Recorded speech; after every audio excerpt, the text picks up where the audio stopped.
Guys, welcome back to the Totally Pointless Twitchcast. Now, this may be episode 8 or 9. Who cares about the number?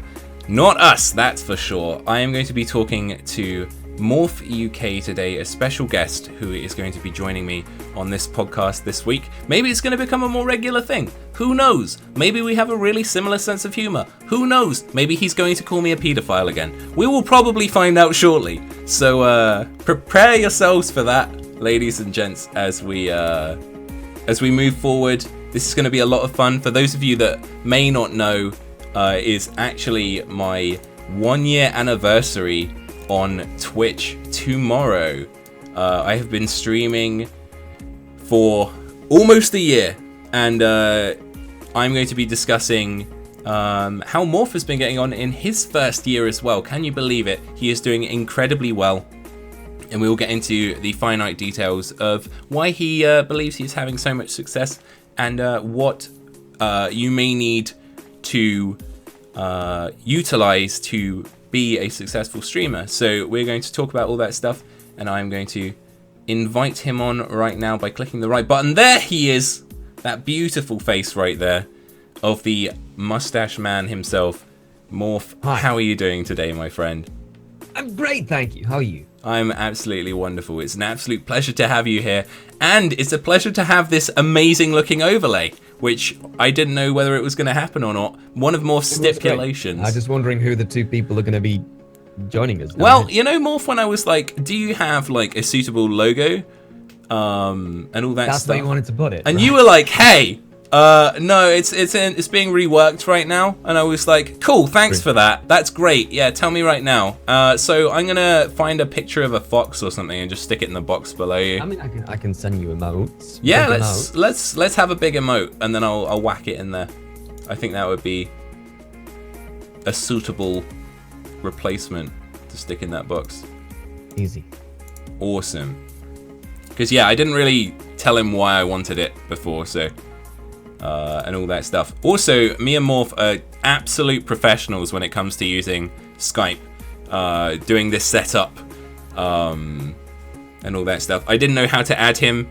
He didn't know how to add me. Skype's confusing. It's not what it used to be. It used to be so simple. Yes. It's changed so much. I agree. There's an updated picture. Oh, I love it. Oh, I can't wait to put this one in. Awesome. But yes, Morph is a fantastic streamer. Thank you all so much for being here today. If you're joining us live, this is something we do on a regular basis. I usually have been doing it every Saturday. However, with the way Dead by Daylight tournaments have been falling, most of them are turning out to be on Saturday. So maybe I move the podcast to another day in the future, whatever works best for us and all that stuff. But yeah, let me just sort out this little fox here. We're gonna whack him in the corner and all that jazz. Oh, it's beautiful. I love it. Let me just get this.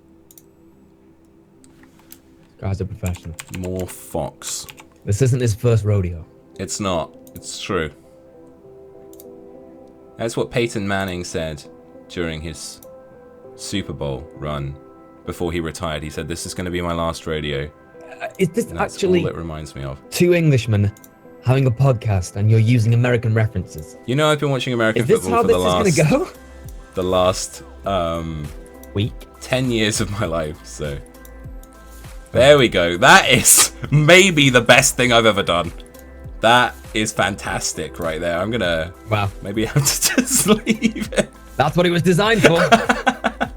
It fits so perfectly. It absolutely does have your character. I've always admired your emotes. I think they're great. So definitely worth checking out Morph UK if you haven't already. We're gonna have a chat about what he's been doing on Twitch. Firstly, how did you get into streaming? I think that would be a good place to start. How deep do we go? How deep do you want to go? It's up to you. Then let's start at the very beginning. Like, when was the first moment you decided I'm going to publicly humiliate myself and go from there, really? Like, when was that moment? Do you remember having a thought? I remember the first people I ever watched streaming was, I think Ellerheim was one of the first people I ever fell on. Mm-hmm. And I mentioned this today, he's always talking about how difficult streaming is. And I thought it was a kind of a joke. It just looks like the easiest thing in the world. Like you sit there, you play computer games all day, every day. And then people were sending him money. I was like, is this? And his brother, the guy called Ben, would get super salty because he'd say, I work 7 or 8 hours a day and I get paid the same that he gets in like one random donation. He was getting donations of like $500, $1,000, and he was like, is this for real? Is this actually happening? And that's when I first thought, well, then it looks really easy. And then I toyed with the idea of doing it, never ever bothered, but what's the point?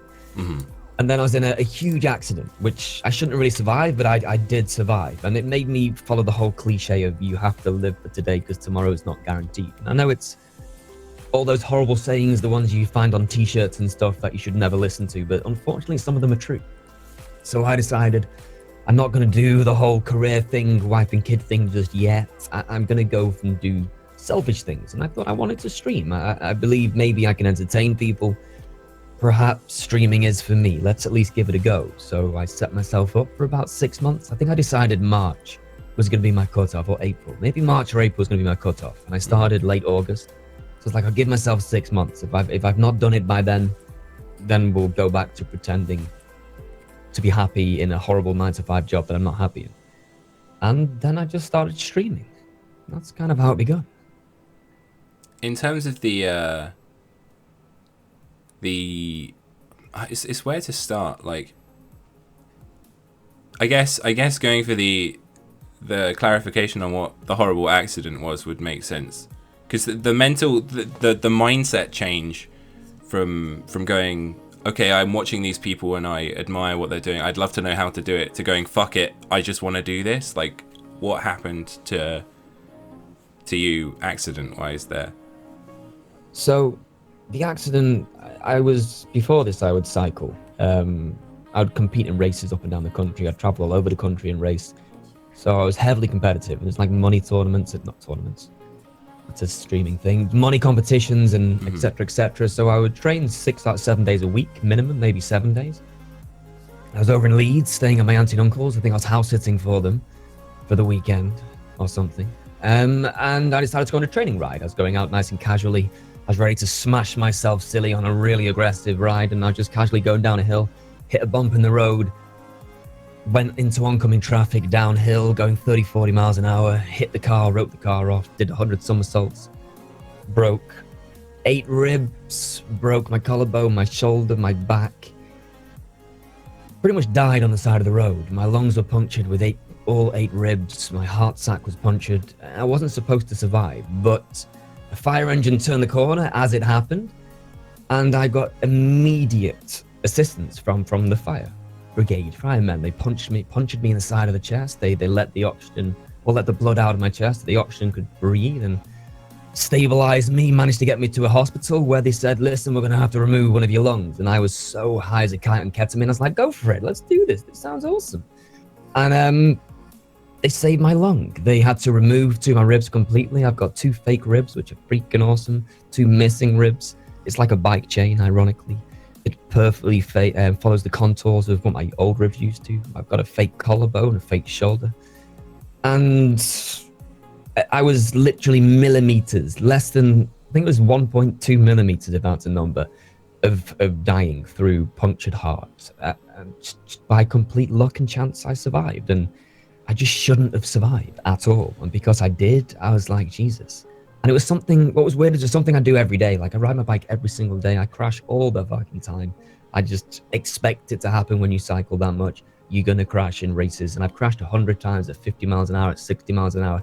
Just tumbled down the road a few times, cuts and bruises. But this time was a real one. And I guess you're faced with your own mortality, knowing that we talk about death all the time and we control ourselves and we go, it'll be all right when you're older. You'll be fine when you get old. We'll have lived our full life and death won't be as depressing. I'm probably ready to die. But then when you just hit with it at this age, you're like, fuck, I've lost people and everything's happened, but this is still very, very real. And I was just like, this is it. This is, I'm going to just do what I want to do. I'm going to be a selfish motherfucker. I'm going to do what I want to do. And then I just started streaming. I mean, I say I started streaming. It was a process of a good solid few months of being in recovery and deciding but I knew I was going to do it. At that point, it must have been 3 or 4 months before I started. I knew I'm going to stream. Yeah. Definitely. And then it just happened. That honestly, because obviously you've mentioned it in the past on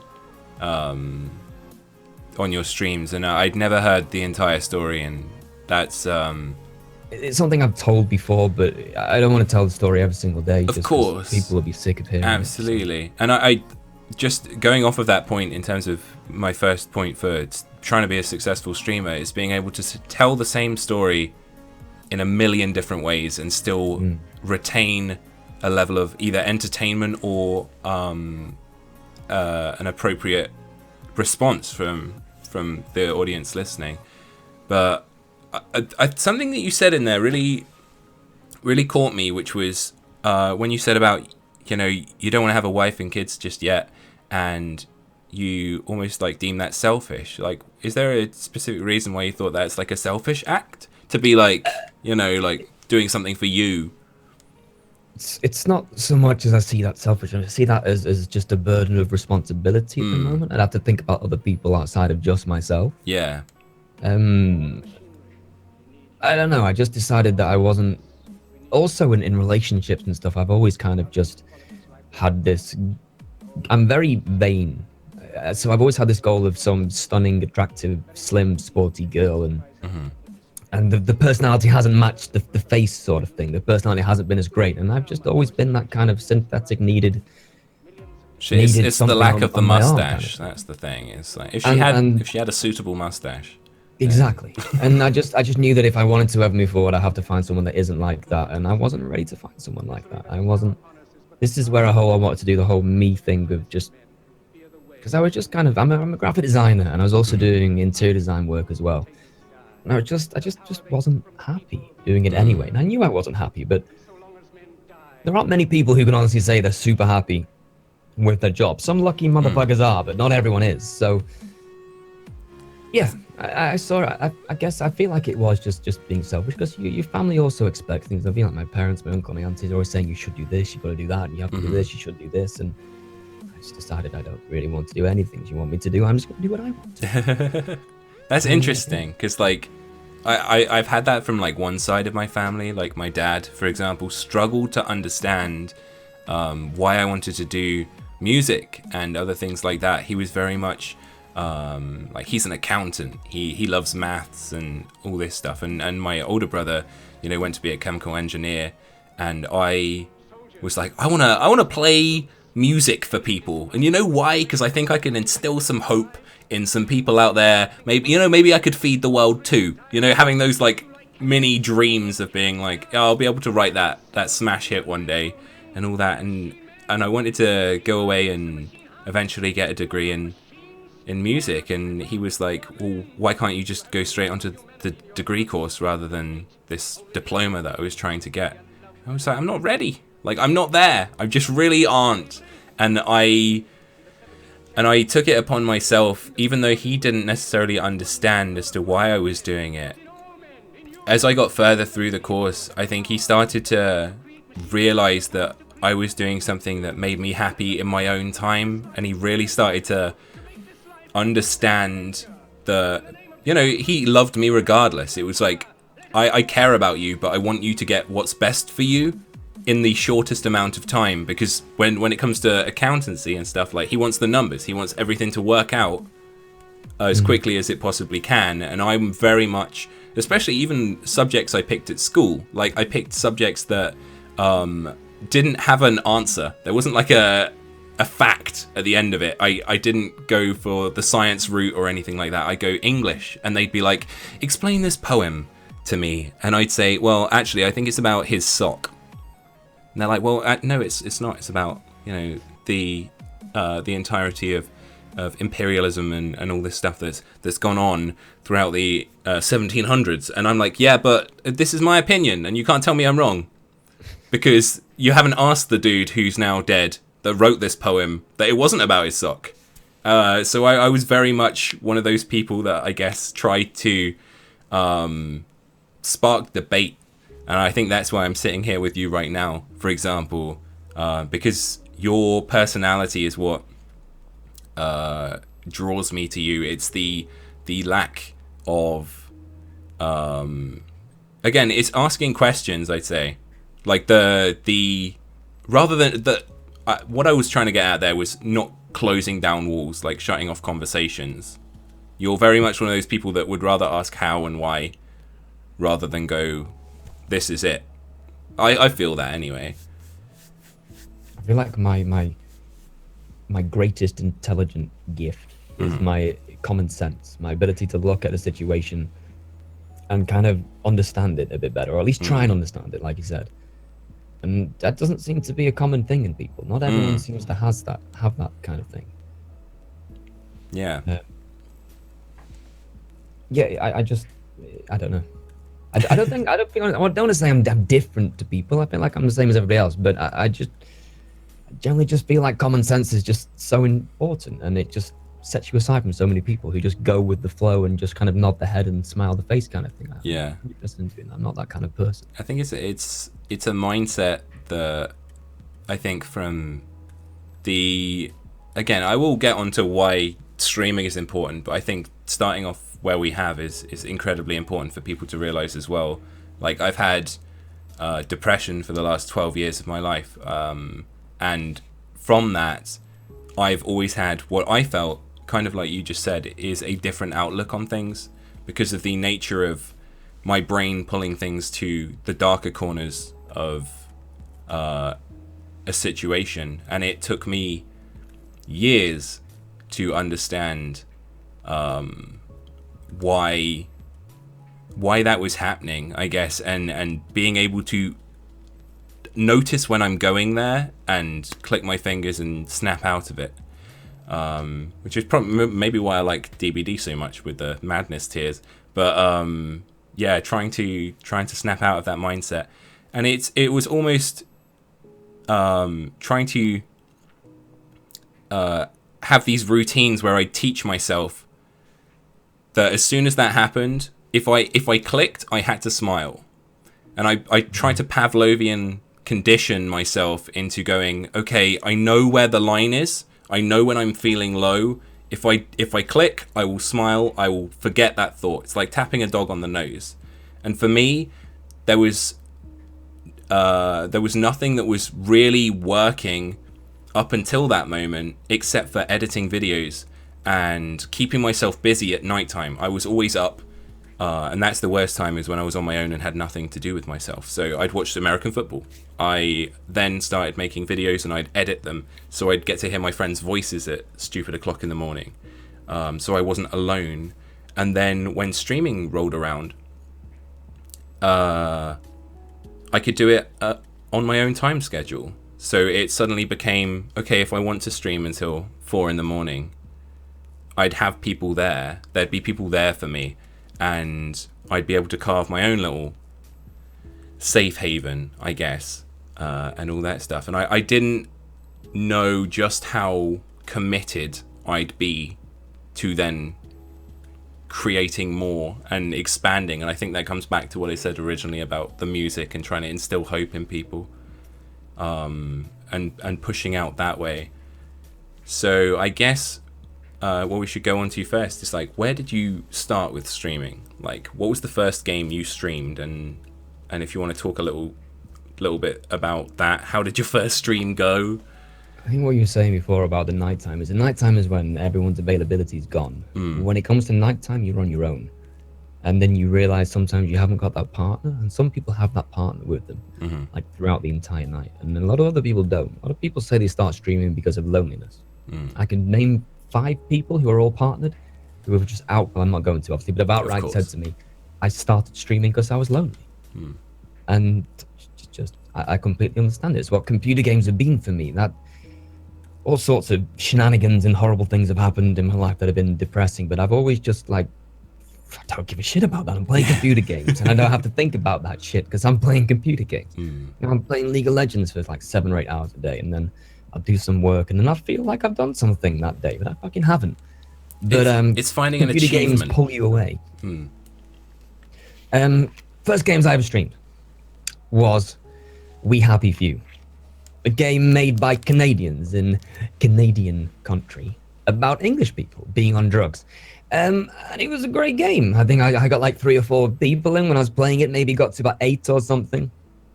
Don't understand how so many people came in. I was in there watching myself. My mobile phone was in there watching me. And Nightbot at the time registered as a viewer. I don't think it does now. And then I remember one of the first people that came in was a girl called Xena. Mm-hmm. What name she used now? She comes in now and again.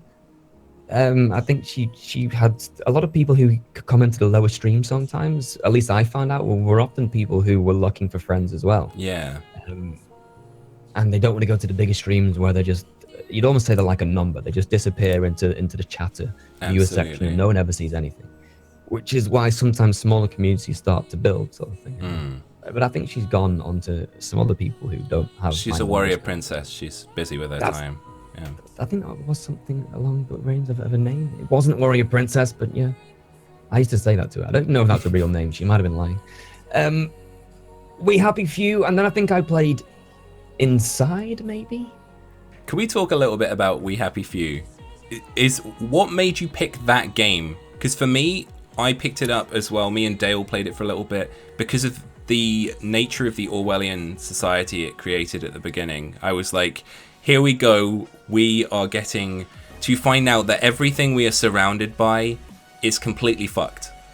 And that moment of their trailer for it, for me, just blew me away. And we tried to play the game when it was in its alpha, and it just wasn't what I was expecting. And we put it down. I don't understand why they launched it. To be honest, in the States, it was a joke. It's still not out. I think it might even be another year till it's out. I think it could be an amazing game. Yes, such a good game, but I don't know why they released it like it is. Why did I pick it? When I first started, I decided the smart thing to do would be to find loads of new games coming out and just get on board with them, see what they are. So I found We Happy Few. Loads of people had played through it. All the big streamers were playing. I remember seeing Tangent playing, if you've heard of that guy, big ginger bearded guy. He's been going years. He's a really big streamer. I saw him playing. I was like, yeah, of course, I should play this. This is the smart thing to do. Play a game that millions of people are playing. I'll definitely all come and watch. So I opened it up and it was a struggle, and I realized I was just paranoid throughout the entire thing of people watching me and people staring at me and me not being good at the game, which is something I still struggle with. And yeah, I'm not gonna say it wasn't a success, but it was okay. It was a good way to start. I'm pleased I started there. But that was my first kind of experience, and I guess it wasn't a mistake, but it was just how you learn, the learning process. And then I understood that you have to. It was very quick that I understood you have to attack a directory. You have to find an existing directory that's going to stick around for a bit. And the best thing to do is to attack a directory. And I came across Dead by Daylight. And I had a really good look for the directory. It was still like a top 10 game at a time. Sometimes it's top 5, top 6. It was probably consistently top 10. I think it passed the beta. It was already out. I think the Nurse had just come out, or the Nurse was coming out. Maybe the Nurse had just come out. I was like, and I was watching September YouTube videos. I think so, yeah. Yeah, September or September. That works out about perfectly. Yeah. And I've seen a few YouTube people play it. A guy called KOR Speedy was playing it, and it looked really scary and a bit gruesome. I was like, I'm not playing that. Then I saw Witwix making YouTube videos of it, and I was like, okay, let's give it a go.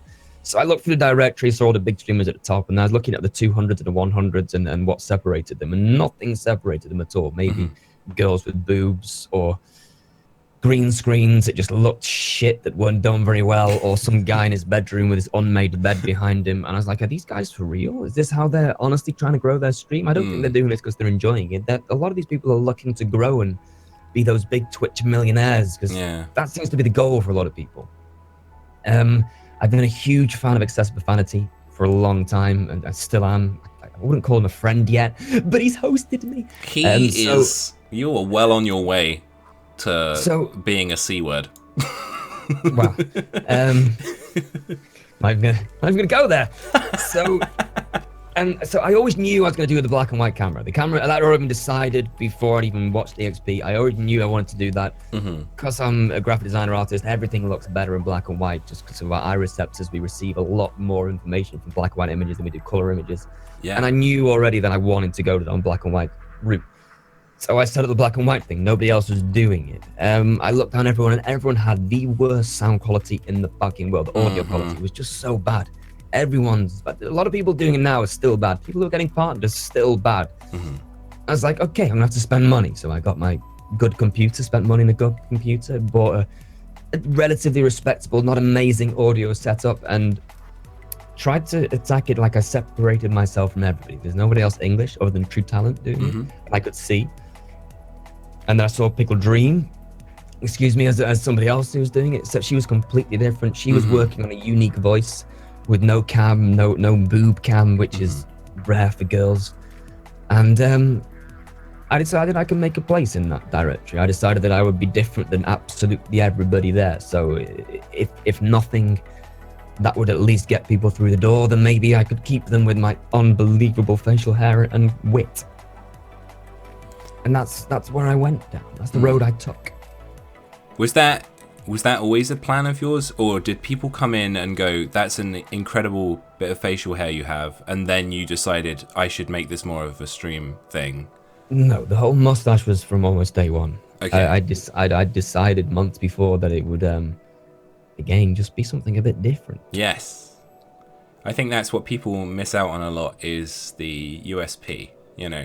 Have a unique selling point. Make sure that you have a niche. And, you know, Morph goes on the fact that facial hair is one thing, but also the way you, I'd say, use your cadence when you speak, suddenly becomes something that, you know, I know a lot of people that will come in and be like, he's like Captain Jack Sparrow, you know, with the way he extends his syllables and stuff. But I think it more goes on the sort of, I'm going with my facial hair look and also have the mental capacity to pull off a top hat as well. You know, that's what I get from it, rather than he's trying to be a pirate, you know, which some people just seem to think, you know.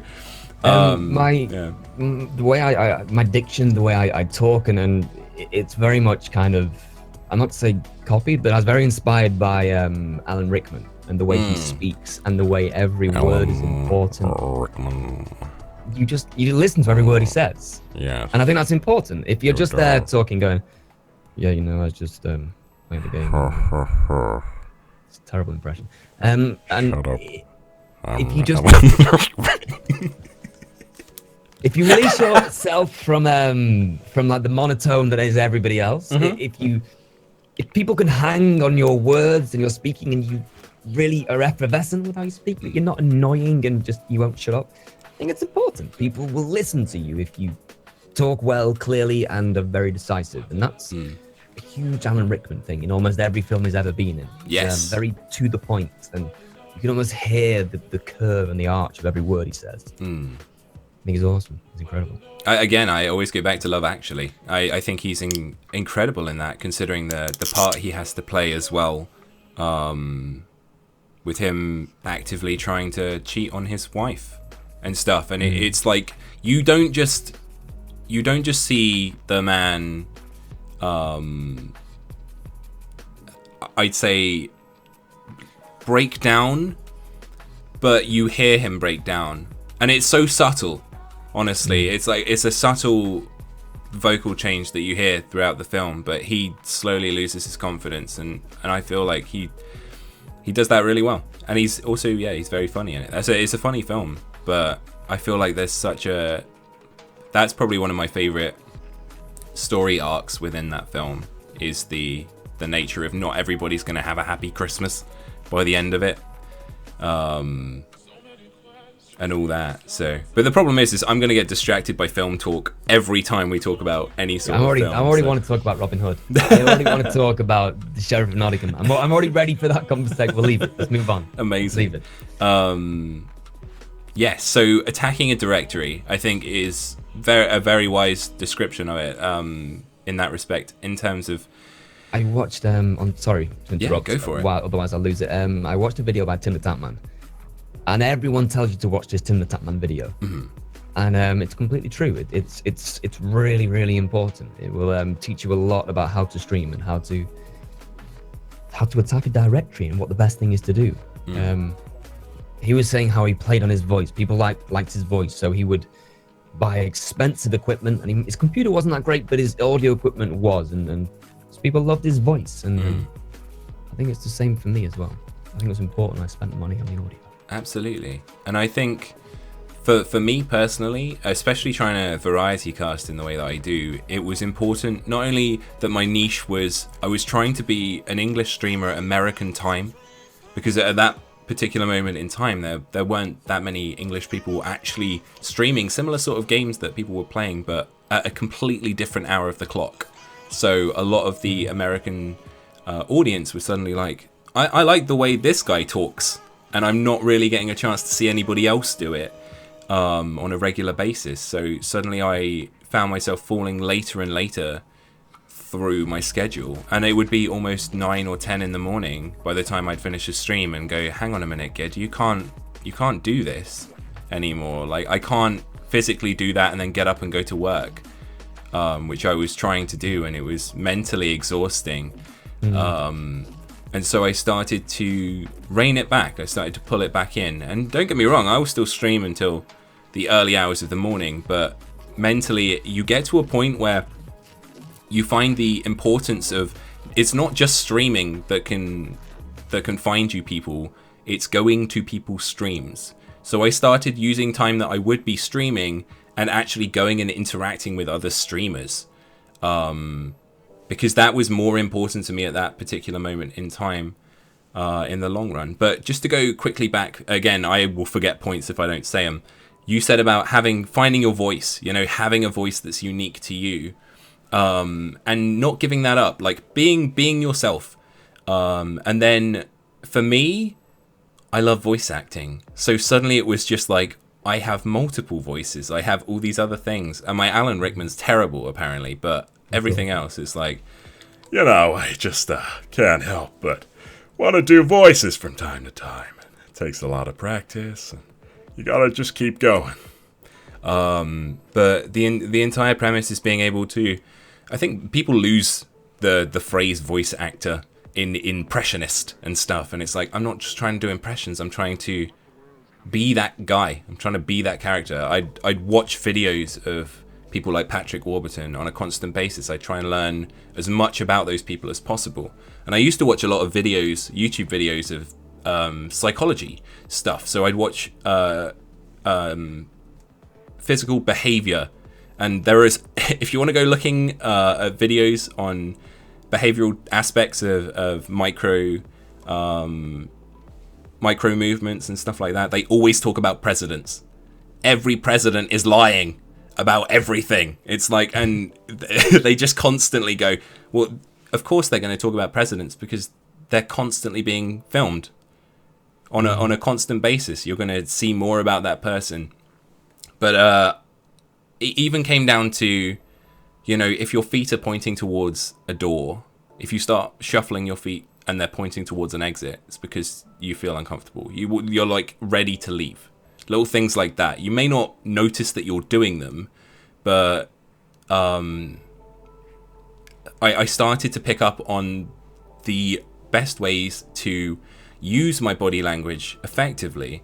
And they always say that if you want somebody to open up, offer them a hot beverage. So like a cup of tea or something like that, because their closed body language has to open up.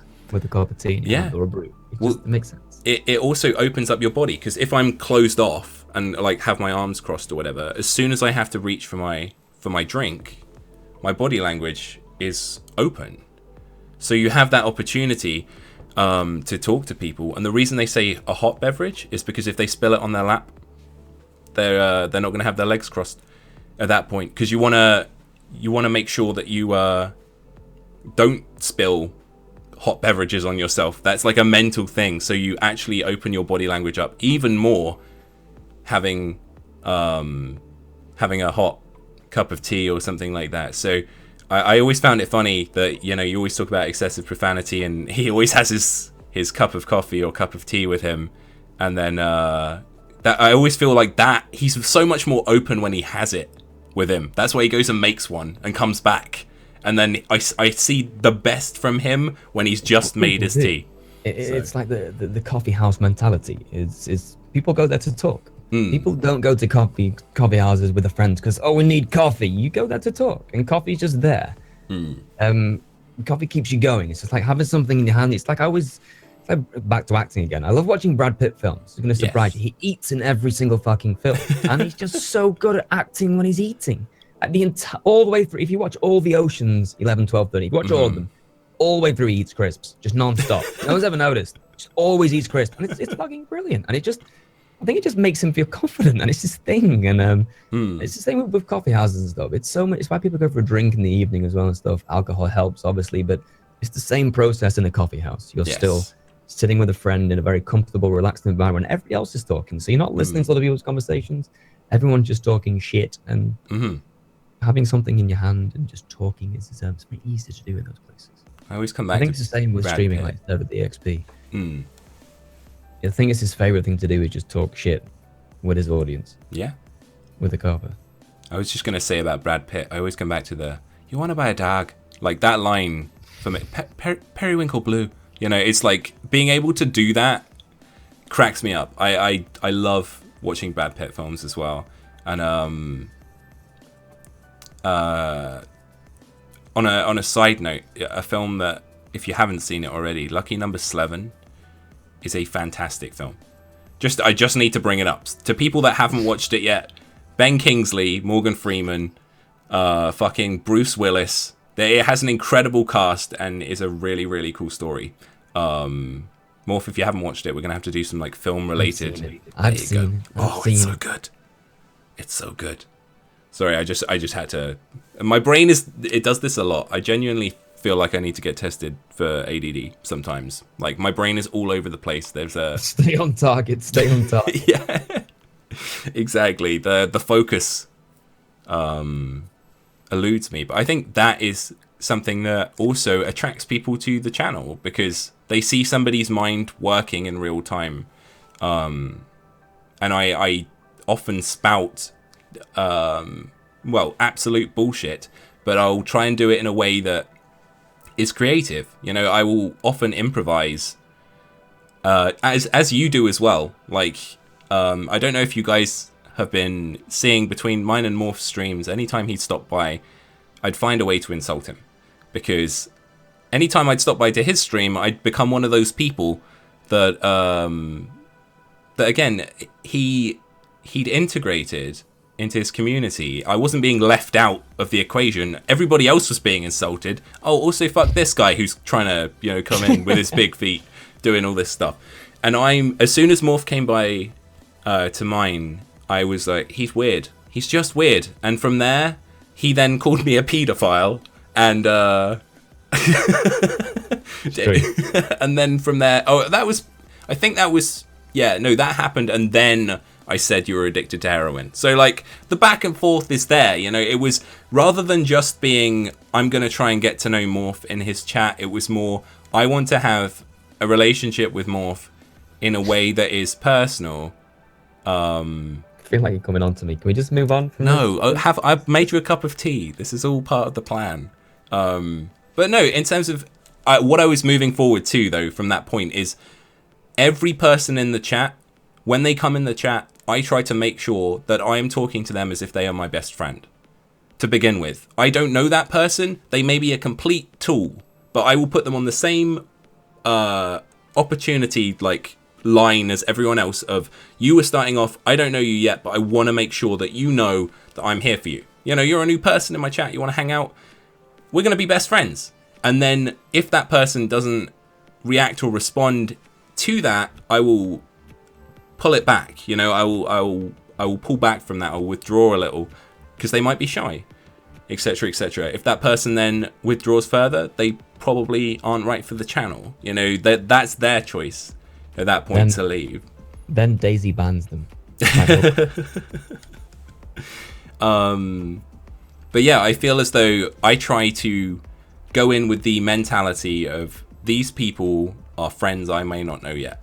And I feel like that is what really attracts people to come back, because they feel that realness behind it. It's not just you're a collection of letters in my chat. It's you're an actual person I'm trying to get to know. And rather than seeing just letters, I see personalities, and it comes through in text form. It's kind of like reading the Matrix, isn't it? I guess, and being able to decipher who you're speaking to and why you're speaking to them like that.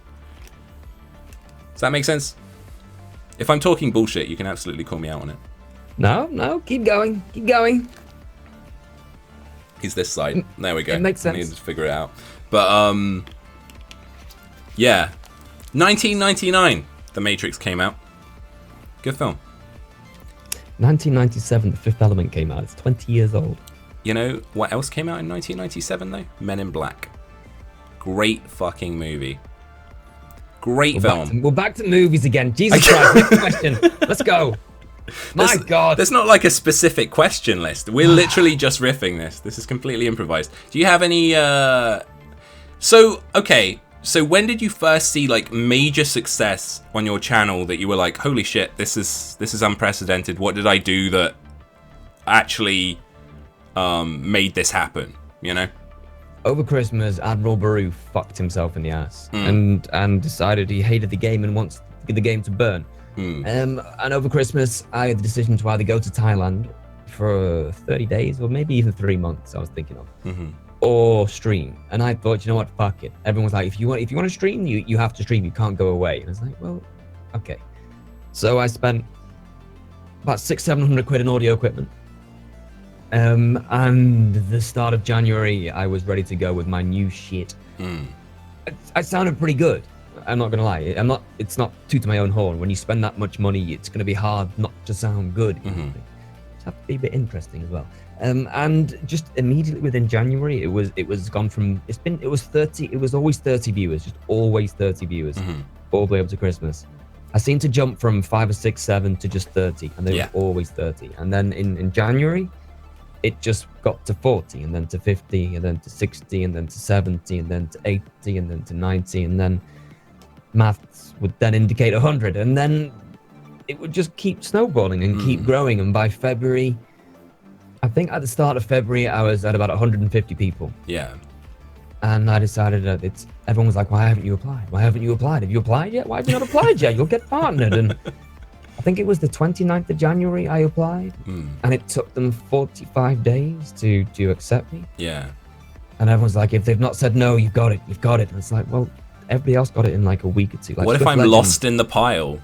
Exactly. Like Swift Legend applied the same time I did almost, and he's like a month ahead of me on subscription dates, and he just got it straight away. And I don't know if that's like an American-European disconnection there or something, but we were both touting the same numbers, almost identical numbers, and he got his in a couple of weeks. I had to wait 45 days, which is shit. But is it though? When you think about killed it for me. But think about where you are now. You know, like if you'd have waited 45 days and they'd have said no, that would have been shit. Like that would have been really shit. The thing is because my numbers, I knew they couldn't say no. Because I don't know. When you're growing, it feels like a roll of the dice. Well, that's what it feels like. It's like I know other streamers who have just always applying a lot and they don't get it, and they're like rolling the dice. Am I going to get it this time? Am I going to get it this time? I knew I'm going to get it, not because I'm an arrogant psycho, but because my statistics said so, and I knew I'm not like an insane psychotic racist or something. I knew I'm like my content is perfectly fine for partnership. My numbers, the most important thing which Twitch cares about is I was by the time I was actually getting partnered, I was 200 plus most stream for DVD. So it wasn't a case of am I going to get it, will I do it? It was just like, why the fuck have they not given me my button? I think it comes back to the first thing you said, which was having common sense. Is what happened there that probably was killing it for you, was the fact that you knew that your numbers would bring them revenue and all that stuff, and why wouldn't they want that on board, you know? Because at the end of the day, it's like they're still a company trying to make money. So, and all of us really that are doing Twitch streaming are almost just applying to work there. And until, you know, if you get to, what would it be, like 1,000 subs, if you're getting 250 for that, it's like 25 grand. It's like, that's still not not fantastic when you think about it, when you think of how long it could take to get to 1,000 subs. You know, you don't bring all the other stuff into it at that point with donations and all that. But all of the hard work to apply for a potential position in a company that then takes 45 days to respond for you, I can completely see why you were like, well, hang on a minute. This isn't on, you know? It was a little bit deflating, but when it actually came through and the button came through, I was elated, ecstatic, super excited kind of thing. It's still I'd lost.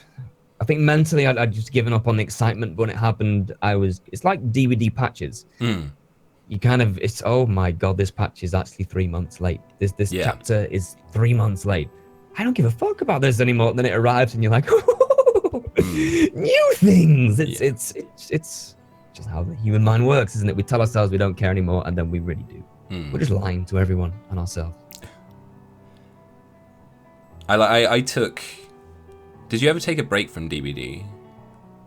Not really, no. I mean, I don't stream in every day of the week.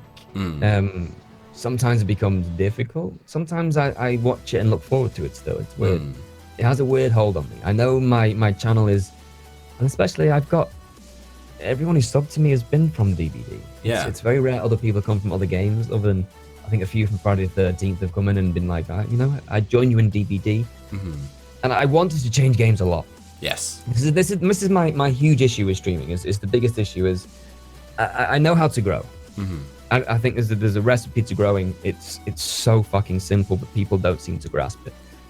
Again, I feel like Sam's saying this all podcast, but I can name so many people who don't know how to network. Yes. People who think they know how to network, but they don't. People who I see appear in everybody's chat for like 20 seconds. Hey streamer, how's it going, streamer? Hi everybody, and then they go to the next. Hey streamer, and I'm just doing the round. And like, no, that's not networking. Yeah. It's like when you go into a room of people, and you want these people on your side. You want these people to like you. You don't walk in the room and go, hey, and then walk out. You walk in that room and you talk to every fucker in there. Exactly. People think they're networking with the streamer. You're not networking the streamer. Fuck the streamer. Yes. That sounds rude, but no, that's not right either, because you want to love the streamer. Like the people who got me host to get me where I was, who were hosting me and stuff, were people I genuinely liked being there. Imagine them as the person on stage at a concert, and they're a comedian who, like, there's dinner tables everywhere, okay? So you're not actually obligated to listen to what he's saying, but you also appreciate that he's doing his job. You know, so you might politely chat with people at the table, but you're not standing up and going, hey, yeah, great fucking work. I'm going to go talk to this person about the fact that I need them to pop to my fucking comedy set that's happening tomorrow night at 8 p.m. Yeah, in this venue too. So, like, it's just, I completely get where you're coming from. Like, and just to go briefly onto the point that people occasionally will come in, they'll hit the lurk command, and then they'll just lurk. And I think as long as you know why they're doing that, when it comes from other streamers, some people do it specifically to show support. They want to make sure that they can just lurk in your channel to give you that extra viewer and try and do that whilst they go do their own stuff. And I feel like sometimes if you don't know that that's happening, you could view it as like a negative thing. That goes back to when I said I was on 30 viewers for months. Because everyone was opening their stream, or my stream, and leaving open just as a solidarity to hook me up. Did it help? Maybe. But I know what really helped is what I was saying, is networking. And it's the same thing. It's going into people's channels, and what's also really important is the streamer doesn't even have to like you. The streamer wants to know what his viewers want and are happy when they're happy, kind of thing. So I would go into someone's stream and I would say hi and then engage in conversation, and everyone in that stream would know who I was. Let's say Pickle, for example. I would go into a stream, spend time there, talk to Pickle, say hello, how are you, and genuinely care about how she is, because she's one of my best friends streaming now. Like, we give each other so much shit. I make a regular thing of bringing up her Steam profile and deleting her profile a lot. But when she gave her emo a mustache, for example. There you go. And I'd spend time with her viewers and talk to people, and asked them how they were. I know a lot of first names of people in her chat kind of thing. And then she would host me one day for like 200 people. And then something else pissed me off is certain people said, one person in particular said, oh, I know how you made it on Twitch. Yeah, people told me, Pickle hooked you up. I was like, no, that's not what happened. She hosted me. Yeah, but no, I understand. But it's fine though, I get it. It's difficult for me. Oh, is it? Yeah, is it? She just gave me my partner, right? I can't get it.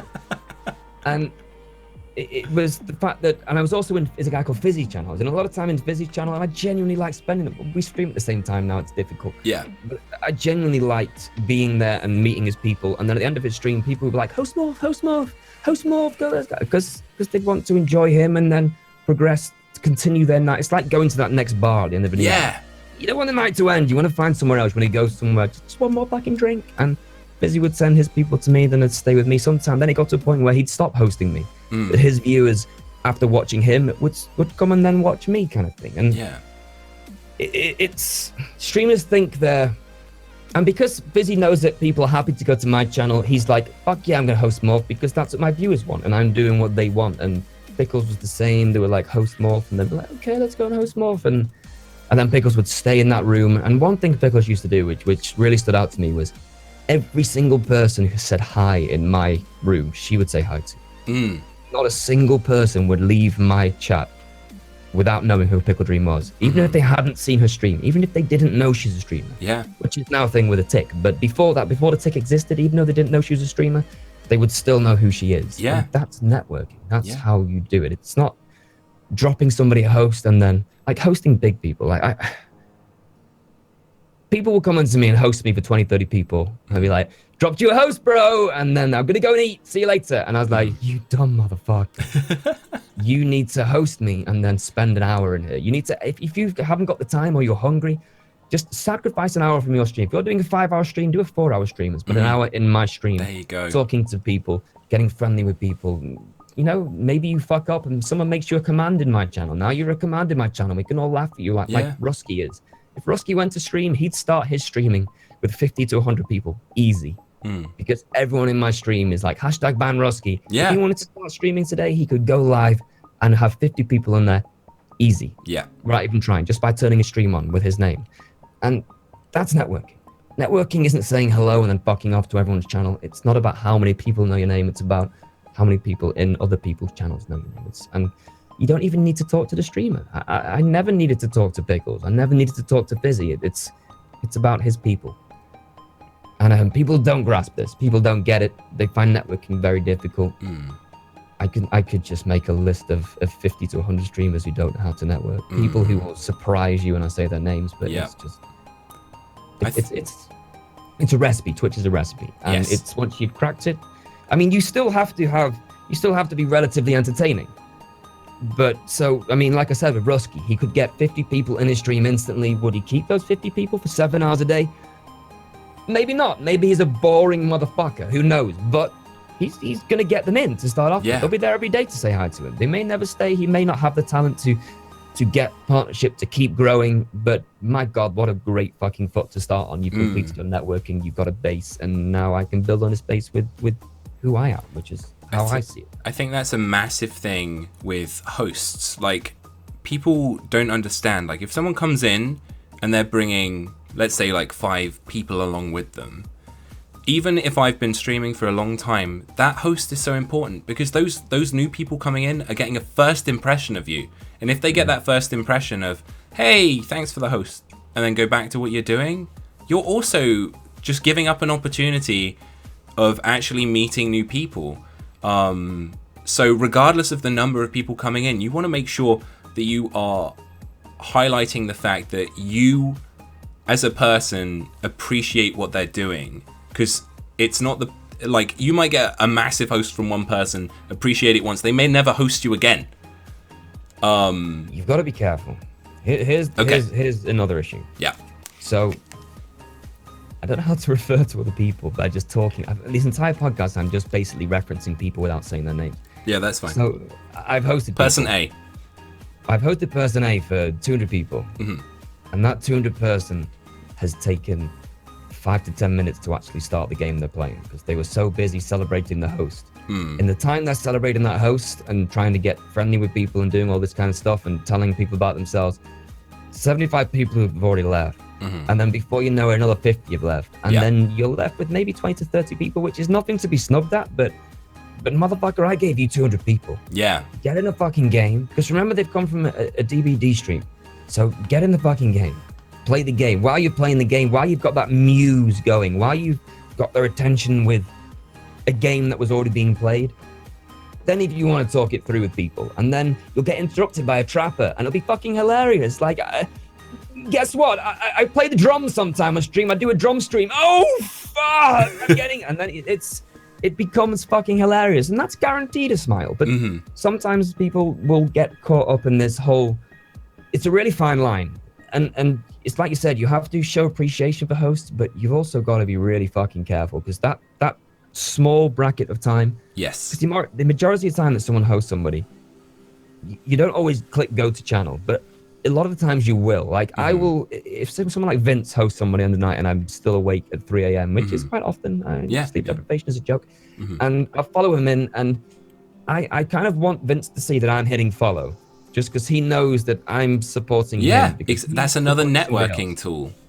But some of the people I've seen him host have just even if they were good, entertaining people, they've fucked up instantly. And sometimes a lot of people, you don't know how to tell them they fucked up. I don't know. It's so difficult sometimes. I don't see myself as like the guru of streaming. Like, I've just got to... I've moved up the ladder a little bit. I'm nowhere near the bottom or the middle all the time. I'm so low down to the rungs, but I've got past those really difficult rungs. And I've given myself this chance to grow, but I just see so many fucking mistakes, but I don't know how you'd ever go about communicating these mistakes with people. So many people, I just don't know how to say, just fucking stop what you're doing now. Yes. I will fuck you up if you don't stop now. It's pissing me off. I hate seeing you do the same shit, but how do I tell that to somebody? It's exactly what you were saying. Piece of shit. My apologies. It's like, yeah, you said when you said like you have to be careful, it's like I was coming to exactly where you were going. Like, it's retaining the audience. That's the thing. It's viewer retention. It's not just, okay, these people are here, I've hit the jackpot. You know, that is not a fucking lottery win. You know, you may have worked hard to be in a position where that person, specific one person, knows that you are worth bringing all these people over to, but those 200 people don't know you. You know, you have not put hours and hours into their chats, spending time with those people, and you need to instantly show them a snippet of who you are as quickly as you possibly can. So I agree with you. It's like, if you're in a game or whatever, or you're about to start a game, start that game, show them in game that you are a great human being. Like, for example, this is why I love, you know, if I'm halfway through a match and somebody hits me with a host, it's like, thank you so much, this is incredible. What we're currently doing is this, you know, bring those people in as fast as possible to understand the joke, you know, include them in the joke, include them in the scenario that's going on as fast as you can. And I think that comes down, another wonderful thing is having a great mod team, because it's like what you said about Pickle, you know, saying hi to everybody. I know moderators in the past who have said hi to everybody, specifically because they've been that person who was lonely, who nobody said hi to in other chats, and now they're moderators of massive streamers because they are so personable, because they've been in that position where they don't want others to feel alone. So even somebody, it's an extension of you as a streamer if you have a great mod team that could carry the stream without you being on it. You know, people could sit in your chat with you on a bathroom break, and they want to stay there because the mods are so entertaining, you know? Unfortunately for my mods, that doesn't happen very often. I'm kidding. But it's one of those things where you just have to try and keep that up. And I think another thing I wanted to go on to there was actually because you brought up that show Hunted from before, like, I can't remember when it was, like maybe like a few streams ago, where you were just talking about you've been watching this show called Hunted, which is where people get given a week or so and they have to hide from the police and all the sort of investigative squads out there, and they're told, like, they're not really told anything. They're just, at one point, someone walks up to them and goes, "You're being hunted." And they're like, "Fuck, what do I do now? Where am I supposed to be?" So they all run home immediately and say, "Okay, I'm off. See you later. I'll call you tomorrow." What? Why? But the entire premise of why I bring it up is because one of the guys in the show at one point said, "We are creatures of habit. We are routine-based creatures. Regardless of whether you may believe that or not, there may be things that you do subconsciously that people could pick up on."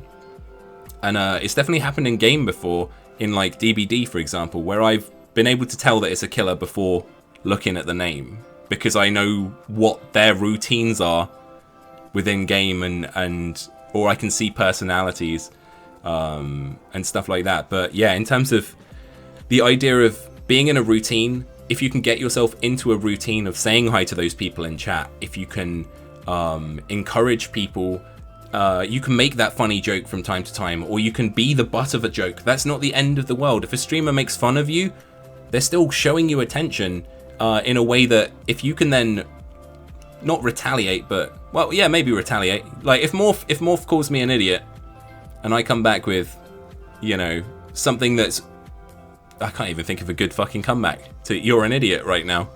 But if there was, just gonna hang my head in shame. You moron. I think, and then people will go, "Hey, that's pretty cool." It's like saying, look, sometimes when new people come in the stream, I tend to go out my way to just, I don't want to use the word roast, it just sounds stupid, but I like to poop on people. I don't like people to get away with trying to do internet shit in my channel. I don't want the typical Twitch memeing dick faces. I think it's a lot of reason why my channel, sometimes the chat doesn't move. Like, people used to be like, there's 150 people in there, why is chat not moving? It's like, because if anyone fucking talks, I'm gonna fuck them up.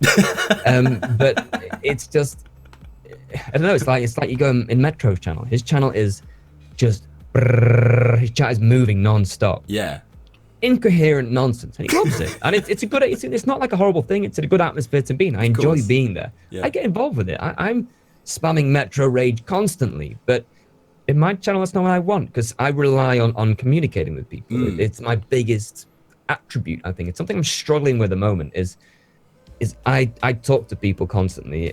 People give me shit, I give them shit. If you start being that kappa person, if your humor is shit enough that it needs to have a kappa at the end of the sentence, if you have to put a signpost up saying, I just made a joke, guys, kappa, it's because you're a fucking moron. And I don't want those sort of people in my channel. And they work that out pretty quick. Yeah. People come in and they start dropping the whole memes and being, I don't mind memes. It just, you know, people start trying to be funny and attention seeking, and everyone's just kind of sat there just shaking their head. I can already see it. Hulk's already PMing me saying, "Can I fucking ban this guy? Can I ban this guy? Is it okay?" And I say, "No, motherfucker, just relax. Just let him have his fun and let me crush him. It'll be hilarious." But it's sometimes people will come in and I'll address them. Let's say it's a Sunday, I'm playing DBD. There's 300 people in there, and they're in here and thinking, no one's gonna fucking notice me. Oh, you suck at this game. That's what they've gone on for like an attention. And I've just destroyed them. Just vernacular is just on point. I'm wrecking them. And then they're like, holy fuck, this guy actually replied to me. He said something to me. And sometimes they engage with me and they stick around and they'll be like, have a follow, because you shit on me. And then sometimes they stick around and they become friends. It's like Rusky again, fucking going back to him. He was coming in here talking about Premonition and Spine Chill, how it's the best in the game because he watched this guy on YouTube use it. Some guy called Monty or something, or I don't know. Monte Carlo? Monty? I don't know. Fuck it.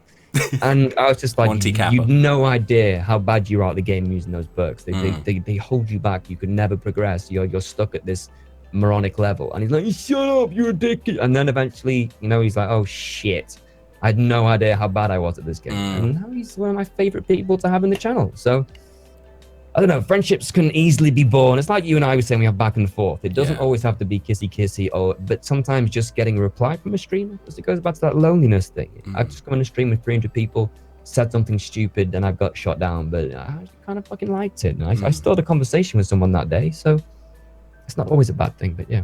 I'd love to talk about the fact that you were just saying about how shit Rusky is at the game. or was, Terrible. coming in. Because Still is. when I first started watching you, Morph, I saw you mid-game, and honestly, first impressions, I was like, I don't know if I like this guy. And it was because of, I think I caught you at a time where your chat was being sort of in that Capri Mimi mode, and you were trying to sort it out in a way that was just sort of like, I'm gonna destroy you guys. So I felt that to begin with. I was like, I don't know, I'm feeling the hostility, and then the cadence confused me to begin with because of the way you were talking to your chat in the hostile way, but then still having the cadence. And then I popped by again, and I saw you actually being you, and that it was at that point I was like, maybe I got this guy wrong. Like, and I feel like a lot of people, they don't understand, they don't get the fact that maybe 10 minutes before, you might have had someone do one of the worst things to you in your chat. They might have just tried to fucking ruin your personal life or whatever, and then 10 minutes later someone comes in and tries to make a joke and uses one of the words that last guy uses, and you're like, I'm gonna fucking destroy this next guy. He has no idea why. But it's just that person's like, whoa, it's just a joke. It's like face camping the guy in the next game because the last guy saboed you. Yeah, exactly. Face camp. You were standing near a hook. That's why you could have had a toolbox, but you didn't. But I'm fucking face camping you for it.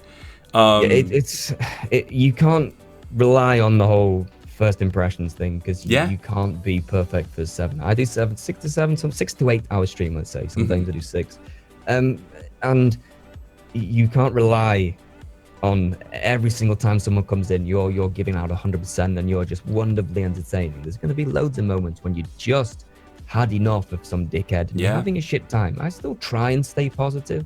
Like, a lot of people say, how do you keep so positive? I'm like, I don't feel like I am, but and compared to some people I can be. But I often get in a slump and I'll have like half an hour of just, fuck me, just this game is really getting to my skin and under my skin, and people are being arseholes, and maybe 50 people have walked in and out the door in that time.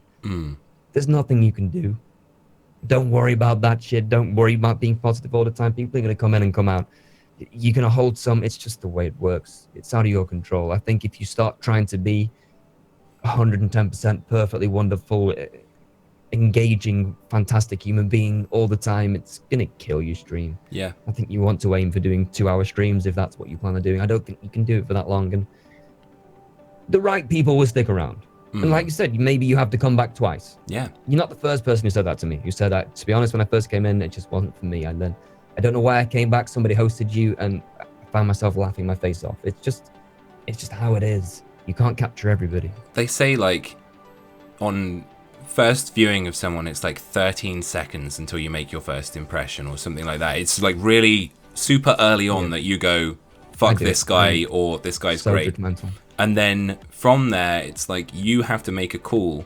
Like, am I going to give this guy a chance and move forward from there? Because, you know, I know I've had bad days and stuff. Like, there have been days where I've streamed and I've just been a fucking mess. And the reason I was streaming goes back to what you were saying before. Like, not the loneliness, but for me, it was the depression. Like, I streamed because at that point I knew I was safer streaming than being on my own.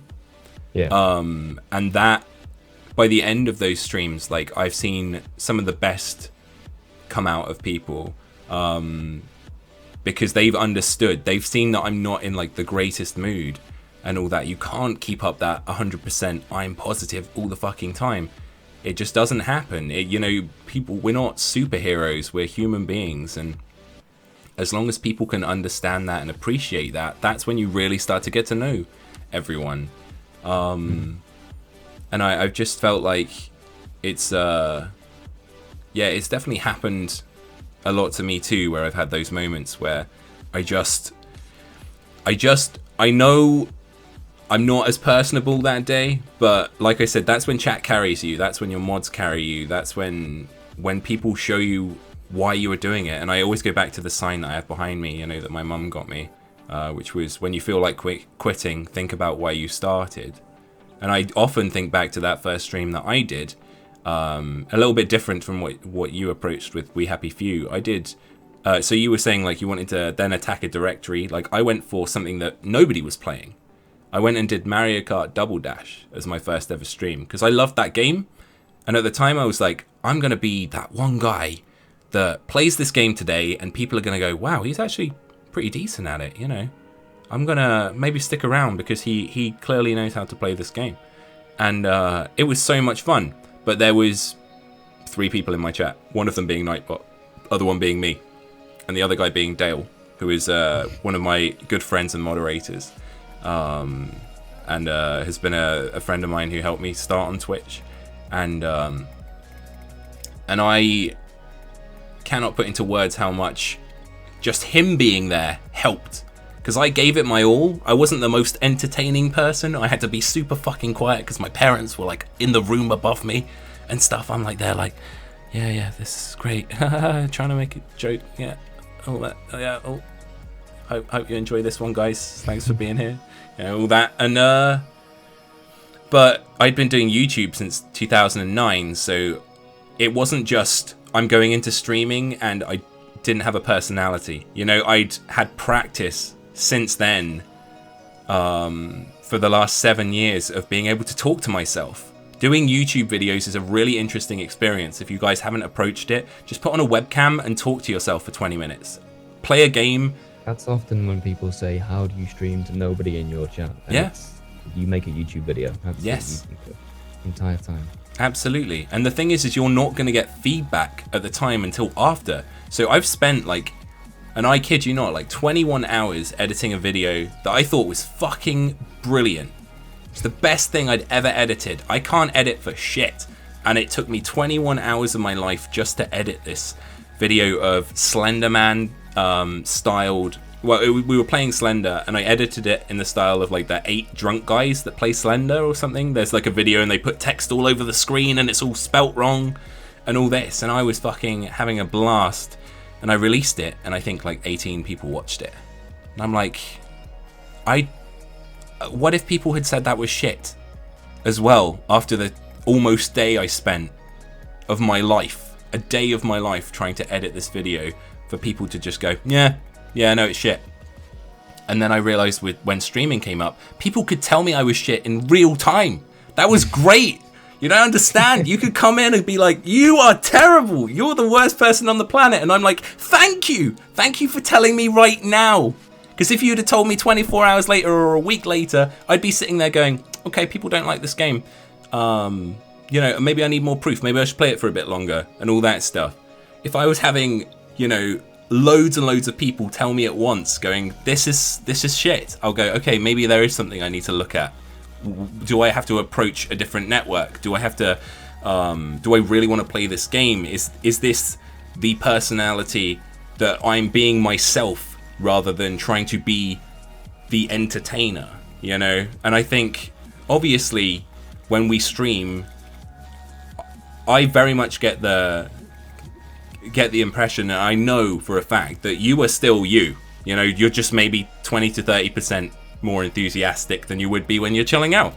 And that's what I think the best streamers do. They just showcase the fact that they are themselves, but just giving slightly more when they're live and all that. And I feel like when people hear me off stream, they're like, he's just super chilled. I'm you know, talking down here, just all that stuff. And as soon as they hit that mic or going live button, I'm like, hey guys, how's it going? You know, it's just a change, and it's just something you learn. I get who come in saying, I had one person who was telling me I had a fake voice. He's putting on this voice. There's this weird gruffness to it. It's not real. I'm from England. No one in England speaks like this guy. I'm not faking my voice. It's like you said, it's more enthusiastic. It's like an upgraded version of me, but I'm exactly the same I am now. I mean, I'm not as opinionated in real life. It's like my whole channel thing. I'm in control of it. I'm in charge of it. I get to pretty much say what I want. I mean, at the risk or the behest of losing people, but I'm still kind of in control of it. And it's like in social places, I'm not the same. Maybe this is how I am when I'm drunk. I'm just opinionated as fuck and really loud, but it's still the exact same version. People who play games with me outside of stream will say, yeah, he's exactly the fucking same. Just sometimes a bit quieter, like you said. Yeah. You know, but, oh, sorry. The whole idea that you're faking is just, it drives me insane. I think, you know, after doing this tournament yesterday, for example, like, It was 8.5 hours of me talking constantly. And a lot of that came down to nerves. Like, I've wanted to shoutcast a tournament for the longest time, and I never had a game to do it in. And yet I've spent almost 1,000 hours in DBD. I know how it works. And being able to have the opportunity to showcase the fact that I could do something like this was great. But I fucking talk too much. Like, during the thing, I would repeat the same words because I didn't have the mental capacity going down the road of, like, having slightly more in my vocab, because I got tireder and tireder. Like, if I'd have realized that going in, I would have had, like, okay, here's some words that I could use it, like, as an alternate, rather than just, okay, I'm going to use the same phrase and all that. And I pick up on that stuff, and that's just me with my criticism. And yet people turn around and they were like, this is amazing, you did a great job, you know, congratulations, etc., etc. Yet I was immediately looking past the congratulations and going, what could I do to improve? And I feel like that most streamers that you see that are having any kind of success don't just look at the success that they are currently having. They try and look past it and go, what's the next step? Like, where should I be in the future? Where do I want to be, and how do I get there in as little time as possible?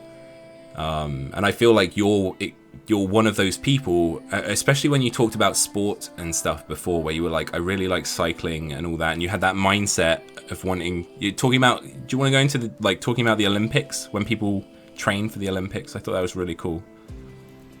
When you chatted about it before in a stream, they spend years of their life. Yeah. Not why I hate football.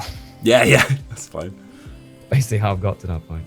That's another thing with streaming is I don't like sayings. I hate sayings because they're all fucking bullshit. It's like you're saying with like your mum giving you that sign sort of thing. All sayings are bullshit, but sometimes they have a bit of fucking truth in them. It's like with your mum's sign. It's like what I was saying about you have to live for today. Yeah, they're all t-shirt things, which just don't fucking live your life by t-shirts. It's ridiculous. But it sometimes they just hold that personal truth to you, and that's why they work. But I always say this to people is if you're just putting on your camera or putting on your stream, and because that's one thing, what is it, Man vs. Game always says, I think it's something like OBS or ABS. ABS, that's what he says. Always be streaming. As long as you're always fucking live, it means someone's always going to see you. And the more content you're making, the more chances people, and I get that. If you do 12-hour streams, you'll get a bigger audience. I was experimenting the other week, not experiments, but I went to like midnight. And my numbers were down near midnight because people stopped watching me at 7 o'clock sort of thing. It's like Americans spend their working day with me. A lot of the English spend the working and then a bit of their evening with me, and then they go and play computer games by themselves. And from like 8 till 12, I was down like almost 100 people. I call it no man's land. Between like 12 and 1 o'clock, people are either coming home from work America. It's losing EU on stream. It is. Like I see it happen on Vince's channel. Vince will start his stream with 150 to 200 people, and it just dwindles as people from Europe go to bed. Kind of thing. Just how it works. But yeah, what was I saying about your stream? You always, about t-shirts and shit, you always have to strive for being better.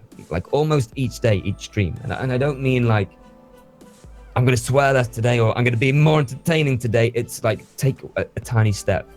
For example, for me, I'll add a new song to my soundboard I will then create a moment in the game that looks like it's spontaneous, but I've manufactured it by, it's like going in traps and stuff in Dead by Daylight. A lot of the time people are like, oh my God, you're so bad you were in a trap. Like I've watched that motherfucker place that trap. I'm going in that trap, which is going to be hilarious. And then I'm going to drop a fat tune on the top of it. And then we're all going to laugh together. And it's just small things like change your title, change your overlay a little bit, tweak it, tweak your sound a little bit, upgrade your logos and stuff, change your overlays, just every day, just have a good look at what you've done yesterday and don't be the same thing, be a bit better each day. And it's not easy to do, but it's really doable. It's the whole, if you're not growing, you're dying. If you're standing still, you're falling behind kind of thing. If you're just changing small things and changing big things, and before you know it, a month has passed and you look back at your stream a month ago and holy fuck, things have really changed, or holy shit, things have gone downhill. But if you're always just moving, just changing, just making better, if you're just turning your fucking camera on, playing a computer game, and just going like, why is nobody watching me? I don't get it. I'm like, people watch more when he's just streaming with a little black He does box. exactly Like, the same thing I do. exactly. Why aren't I as big as that guy? And people are moving forward, and you're not moving forward. You're just putting on your screen, and you know you're putting on your stream, and you're not growing.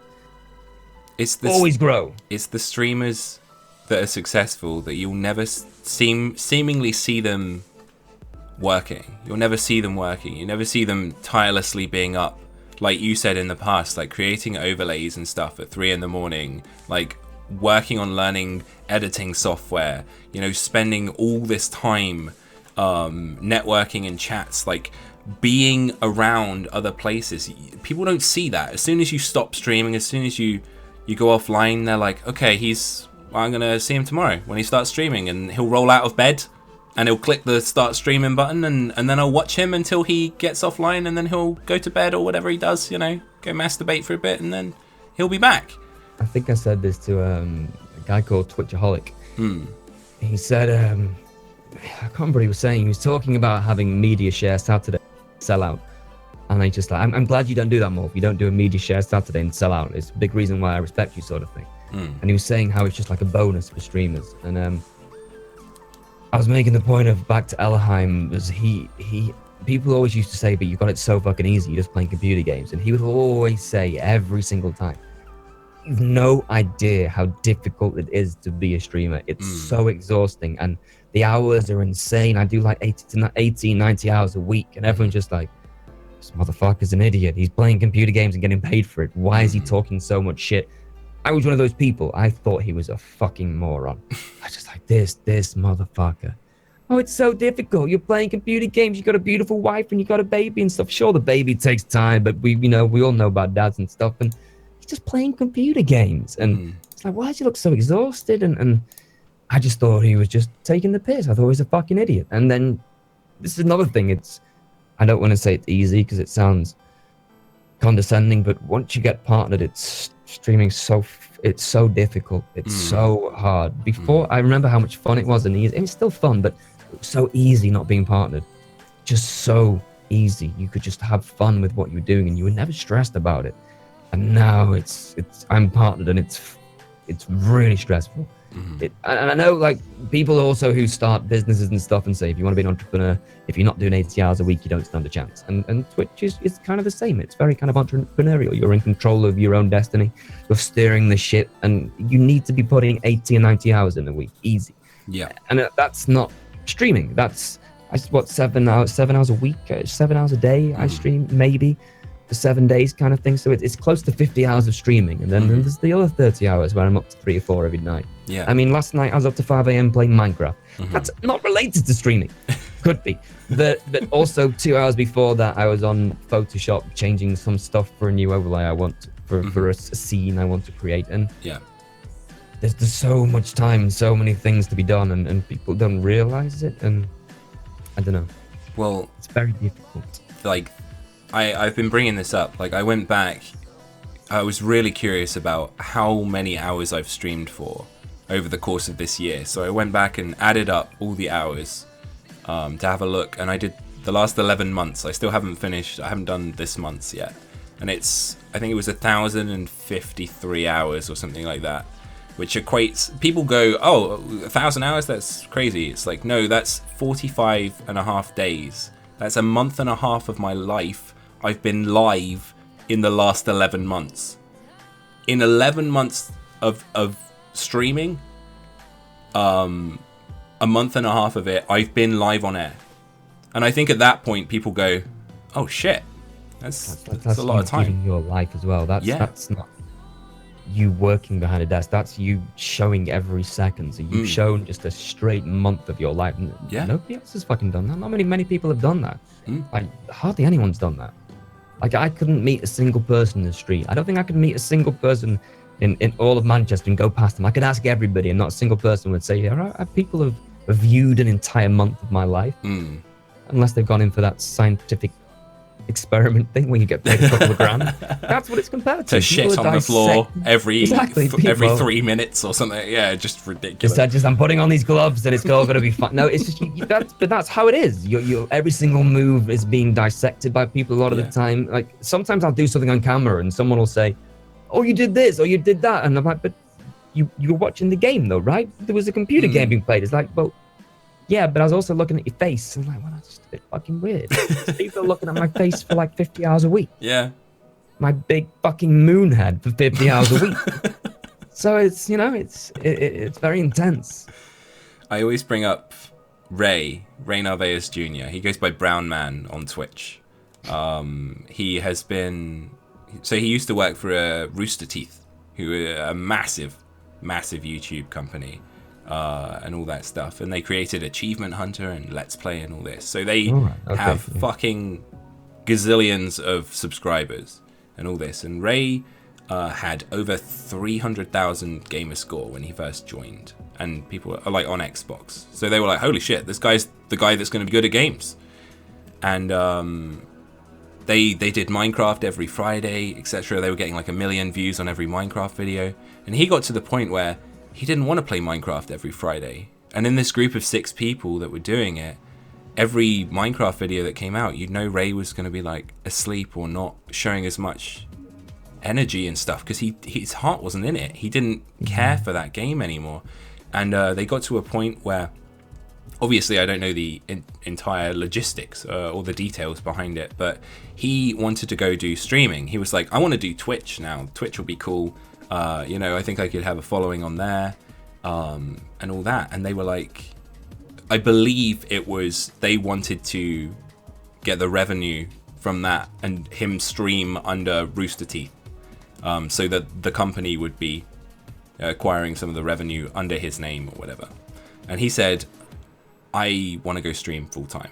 Oh, I'm sorry, I'm going to leave the company. And he made a massive call to be like, I've been here 3 years. It's like acquiring a massive fan base and all that, and then turning around and being like, I'm leaving.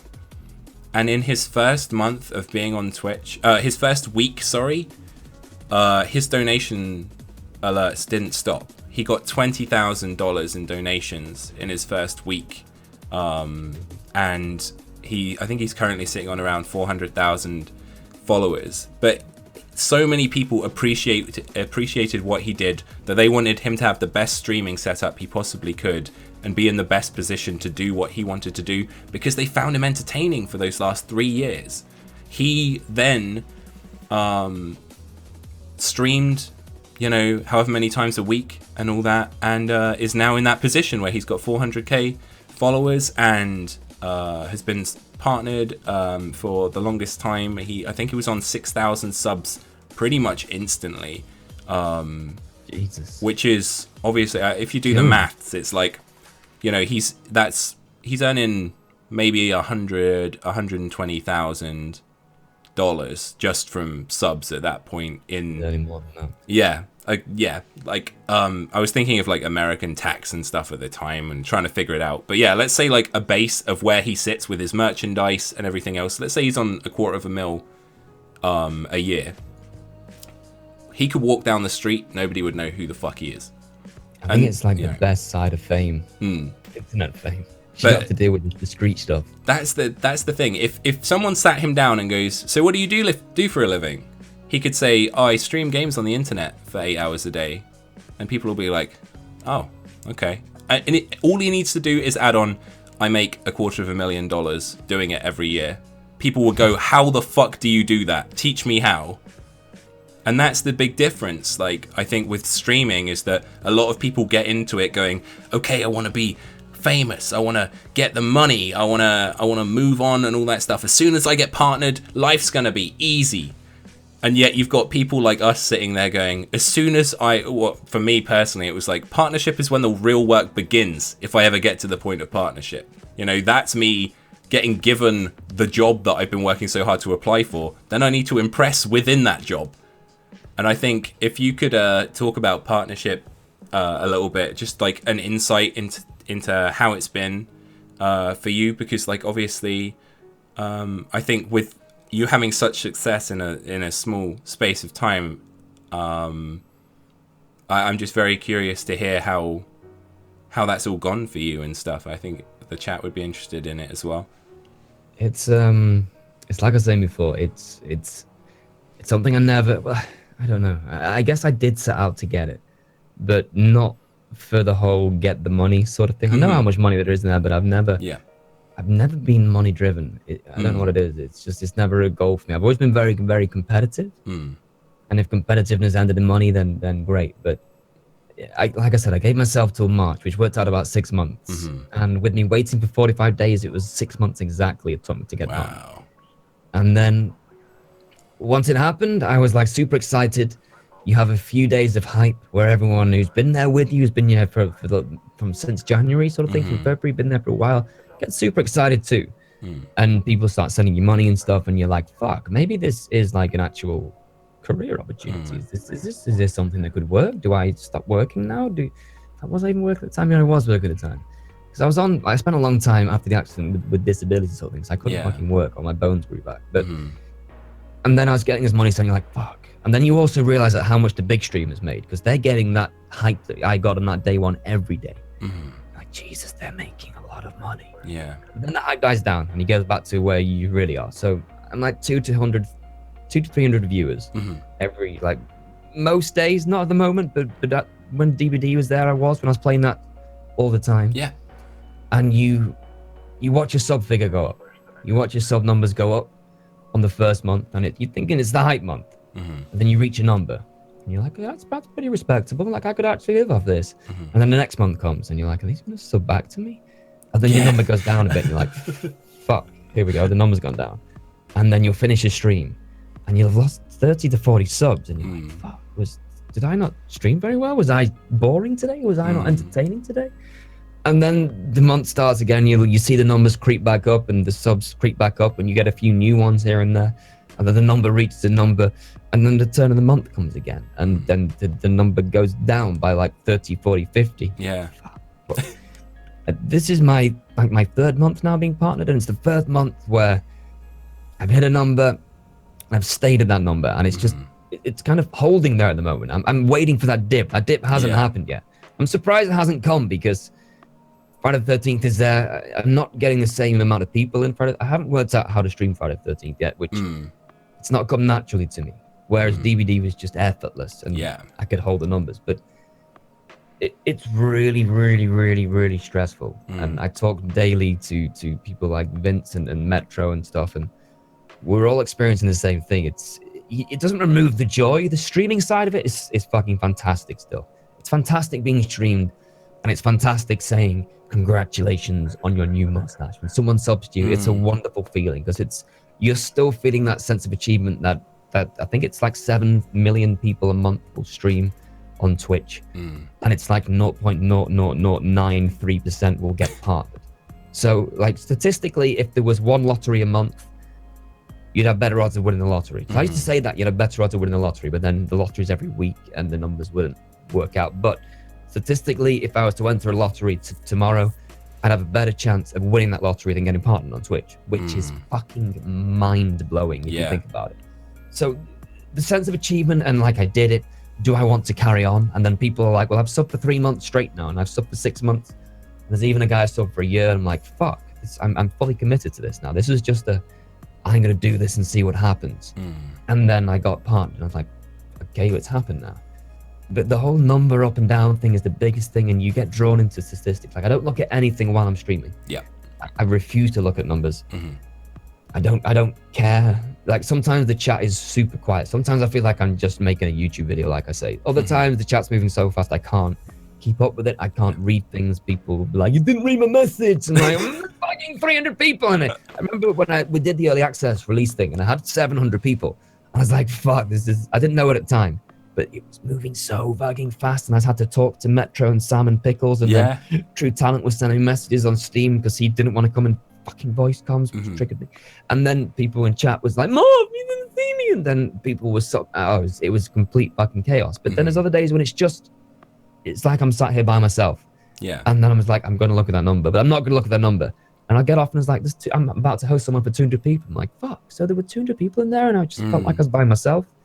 And the numbers take over. Like during stream, you're fine. You can enjoy it. Yeah. Outside of stream, it's not very enjoyable at all. It's really not enjoyable. It's just completely stressful. And then it's because it toys with you. It says to you, do you want to do this for a living? And then you just like, well, could I live with this stress every day, not knowing if I'm going to get enough to pay the rent sort of thing? Like at where I am right now, I could frugally live, I could pay my rent, I could do this. Like I could afford to live life where I am right now, which is amazing. But with DBD declining and Friday the 13th is going to die, there's no way about it, it's fucked. But where do I go next? Do I go to Battlegrounds? I can go to Battlegrounds, but I play Battlegrounds to like 125 people. And I've got to think about those people who subscribe to me in Dead by Daylight. Did they sub for me? Did they sub for the game? Are they going to follow me to play an unknown Battleground? Am I entertaining enough? Am I good enough at that game? Because a DVD, if I want to go full try-hard mode, I'm as good as you're going to get in the game. Because the game's got a ceiling. It's not like a League of Legends game where the best are professional. DVD is there's only so good you can get at that game, and I believe I'm as good as I need to be, sort of to teach people or for people to learn from me and stuff. And Battlegrounds isn't like that. There's now professional teams in that game, so I wanted to go full time with that game, but I couldn't because I got partnered in DVD and my crowd were all from DVD. So I'm in a situation now where I've got a great number. I'm happy with how many people have subbed to me. It's brilliant.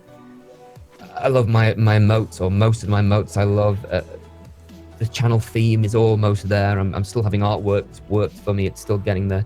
And I still get people who tell me every day, like, well, whatever your game you go to, I'll follow you, which means the world to me. But that's one person. So let's say 1 out of 10 do it, or I don't know. It's scary that I could move games, and I would still move games. I know I'd still get 70 people there playing whatever I want, which is not a number to be snubbed at. But when I've had 300 plus on DBD, then it's like that's a huge jump down. Yes.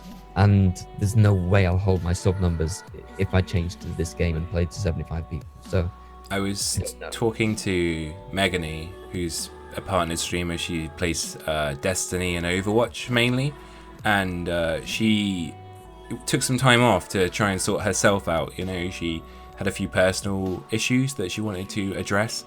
And she posted out a tweet one day and said, you know, would you guys be okay if I didn't stream today?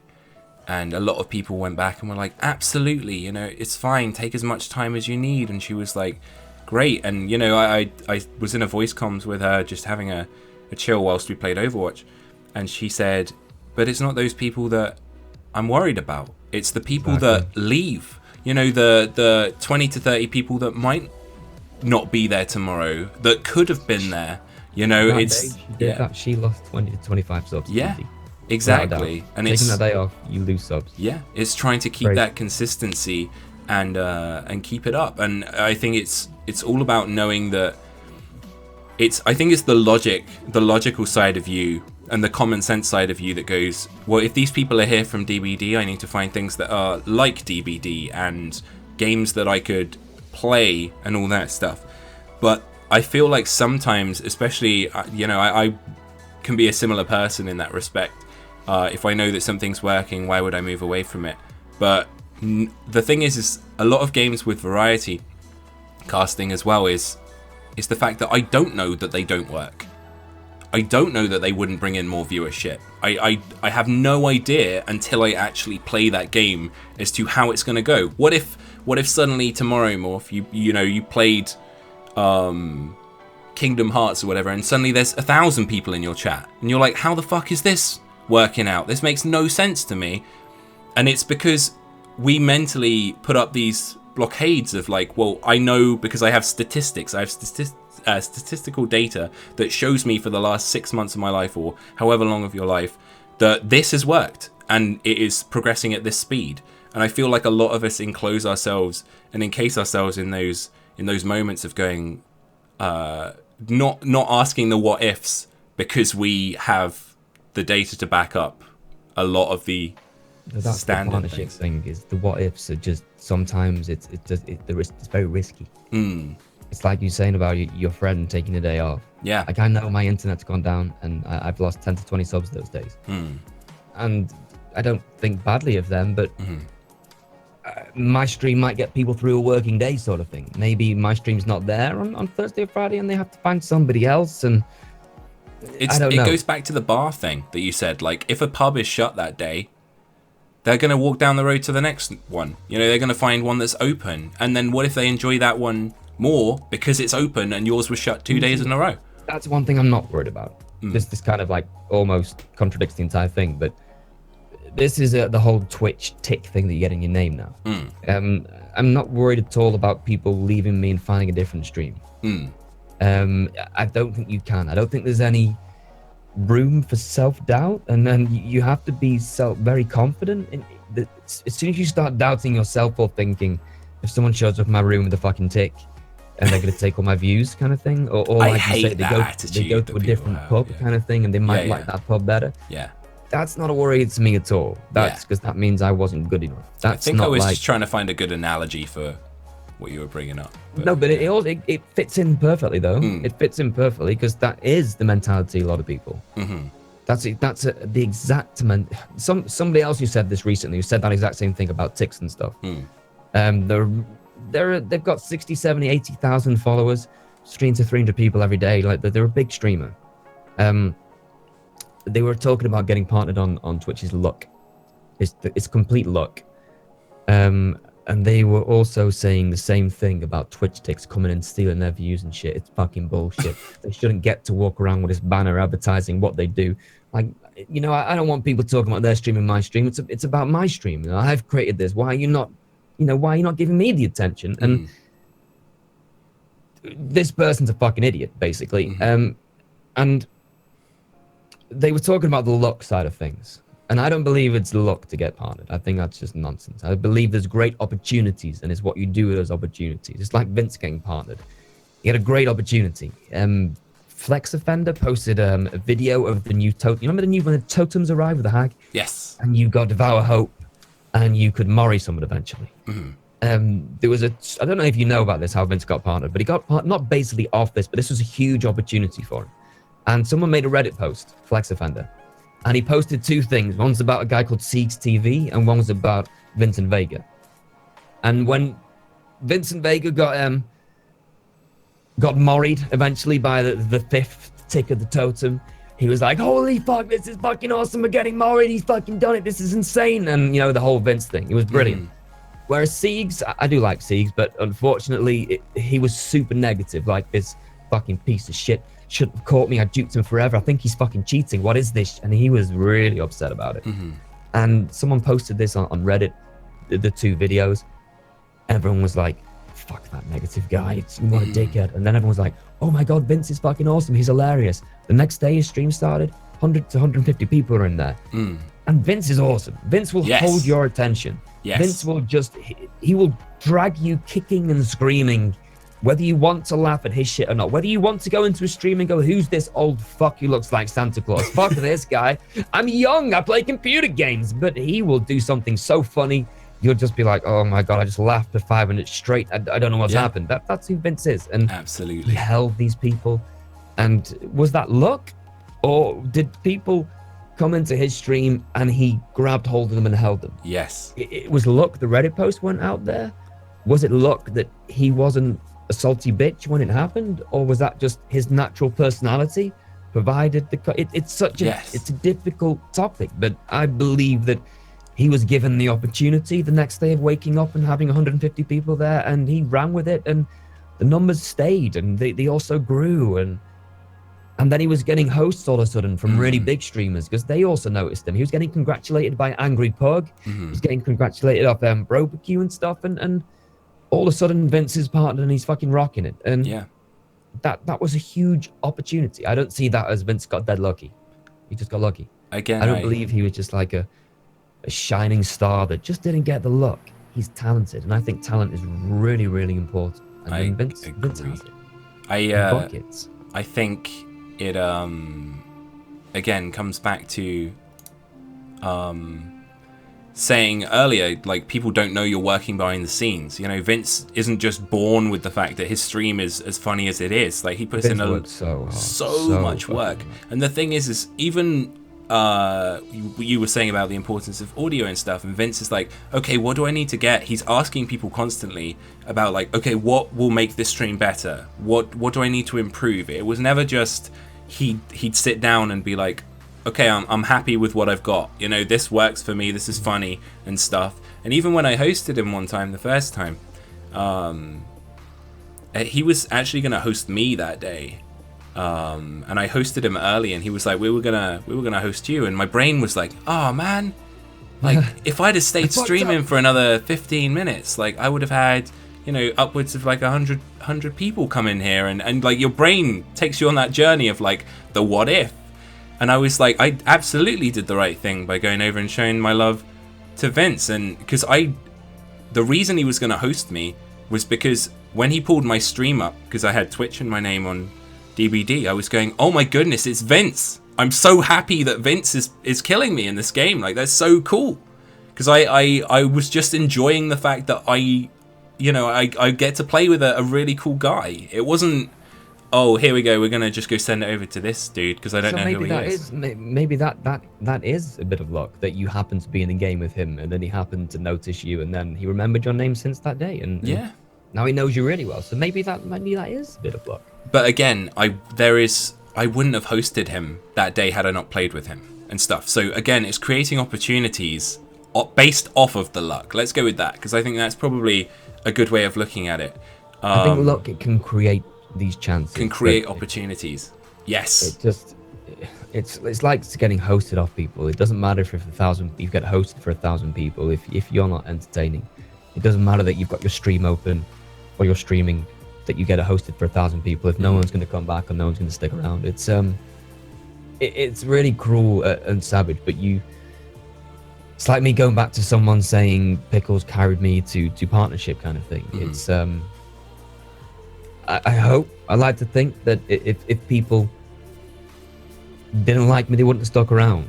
Like Pickles, not so long ago, a month or so ago, was quite upset and said to me, I feel like some people wait around for your stream to start and then leave my stream. It's not fucking true remotely. No. But there's that kind of self-doubt thing in there, kind of thing. And I don't know. It's difficult, but there is luck a little bit, but you need to be good at what you're doing. And I know that sounds super arrogant, but it's just true. You have to have self-confidence. You have to have a little bit of talent. You have to be able to hold people's attention. It's going back to the whole Alan Rickman thing and pronunciating your words and having people listen to what you say. Otherwise, if you're boring, who the fuck wants to listen to you? I wanted to just bring up Pickle since you brought her back up, and then after that I've got something about opportunity before I forget it. The day you did the DLC release, and you know, you had those 700 people in your chat and you were playing with these amazing other streamers, Pickle, Metro, and True, and Kosa was there as well, I believe, or was he in a different group? He was in the American group. That was it. There you go. But yeah, so they were. Was there? Who else was it? Was there another person in your group then? There's a guy called Samu who was no file policy. Oh, okay. So you guys were playing together, and after that stream ended, obviously, like, Metro was like, well, we can't play with one less person because True wants to go and all that, or like somebody wanted to leave. I couldn't remember who it was. Somebody wanted to end stream, and Metro was like, okay, I'll go host someone else then. And True Talent continued streaming, and Pickle took the opportunity, rather than knowing she didn't really have a group to play with, to go and be a survivor whilst True Talent tested out all the Doctor's new perks. And like tried out every different combination of things and what worked with the madness and all this. It wasn't just, okay, we have no opportunity to play because we're not a full group. It was, how do we make the best of a situation so that we can maximize the opportunity that's there at the time, you know. And I mean, 2,500 people were still watching True Talent and Pickle just walk around a map, and I was one of them, just watching that stuff, testing it out. I was watching it too. Yeah, and I thought it was a great a great testament to the fact that Pickle is constantly working her ass off as well, and people might not always see She was that, the one you know? who left early because she was absolutely exhausted. Mm. And even though she was exhausted, she saw the chance to jump on that, like you said, and that's just ingenuity. It's just she's just very on the ball with a lot of things like that. She's very smart with that kind of stuff. I've just thought of another person as well, based on that. So, have you heard of Malika? Malika Plays? Yes. She plays DBD, or used to play a lot of DBD. You know, she'd pop up in my lobbies from time to time, and I'd always try and say hi, because I knew she was a streamer. And it's not that I wouldn't say hi to anybody, it was just the more you see someone and you're like, okay, well, Such I'm gonna... an elitist. Exactly. So I'd always say hi to her, and you know, I'd always try and pop by to her channel when I could, and I just to check that she was a streamer, you know what I mean? Like, every time she popped up, I was like, I just want to check that I'm still trying to talk to the same person, you know, make sure it's still her. And she's sitting on like 3,000 followers. I'm like, oh, okay, so she streams and all this stuff. And I watch a lot of YouTube videos. I still watch that content. I watch Vanos Gaming. I don't know if you've heard of Vanos. 20,000 subscribers. 20 million subscribers, sorry. He's on like the top 10 or 15 on YouTube and all that stuff. He makes 10-minute clips of him playing Gmod. So like prop hunt. Really? Yeah, and honestly, God. it's so funny. It's such funny content. So he's there with some other people, H2O Delirious, Omewrecker, like they all have their names. Omewrecker and H2O actually have skins in DBD. I know those two, Yeah, so I went and watched Omewrecker play Friday the 13th because they had it early. I was like, I'm going to watch this YouTube video of Ohm. And I get in there and he's playing Jason and someone goes, "Don't kill me, please." And in the top corner, I see Malika Plays. And I was like, hang on a minute. I know this bloody woman. And I went by her channel and she was still live in the lobby with Omewrecker, H2O Delirious, Minilad, like all these incredible fucking streamers and YouTubers. And she had 500 people sitting in her chat. And all of those people, and don't get me wrong, like people had come over because Ohm had mentioned that she was a streamer as well. And all this, and she went up 3,000 follows that day. And that is an opportunity that she grasped. The fact that she'd been gifted being put in this lobby with these people and then showed them that she was funny. She was on top of things. It wasn't just, okay, here's another person that's playing the game with us. It's like, oh shit, here's another person that actually is making us have great content and all that. And since then, she, in the space of, I believe it was 9 or 10 days that the game was out, she's gone up 10,000 followers. And her content has skyrocketed. She, honestly, I in the space of a week, I'm like, you should apply for partnership. Just because of the sheer number of people that will continue to watch that YouTube video that Ohm is going to hit massive numbers on and stuff. And the thing is that woman has no idea who I am. She really doesn't. But I feel so I genuinely feel so proud of her for somebody that I have seen from a distance in a game and been like, she plays this game really well in DBD, and then suddenly that's the hit in the lottery, and then making the most of it. It's not like she stopped playing Friday the 13th the next day. She streamed for 15 hours that day to make sure she was still in that lobby and playing the game with those people, utilizing what she could. And what I love about streaming is that someone will go into her chat and see 200 people in there and 13,000 followers and go, wow, this is a great streamer. If they'd have gone in there a week ago, you know, who knows? They might have seen 20 people and 3,000 followers. And it's like, you have no idea where that person has come from to be where they are in that journey. And just to bring up the last thing was, for an opportunity was, you know, Not Queen was doing a 24-hour live stream. Not Queen being the community manager of DBD. And I've been watching a lot of her content. And I really love the woman. I think she's fantastic entertainment and just very, very kind and sweet. And she was starting this 24-hour live stream and got hosted by a Russian streamer. And everybody came in chat and they started spamming in Russian. And she was like, guys, I'm an English streamer. Could you not talk in Russian, like, as best you can? And then they kept spamming it. And the streamer was like, they're Russian. They're going to speak Russian. You know, like, I can't do anything to stop them and all that. And her mods weren't there. And it wasn't, like, some of them were lurking and all that stuff. It was just unfortunate timing. Like, everybody was out and then, bam, Russian raid. And so she's like, if there's a mod here that can help, blah, blah, blah, blah, blah. And I took the opportunity and whispered her and said, look, if you need someone as a temporary mod to just ban or purge these people that are constantly throwing in Russian. To ban these Russians. Exactly. No, ban Russian I ski. understand completely. Ban Russian ski. I'm throwing in the puns. And she was like, absolutely, I'd love it if you could help. And I did, and I helped with that live stream for... She was live for 18 hours. I was there for 17 of it.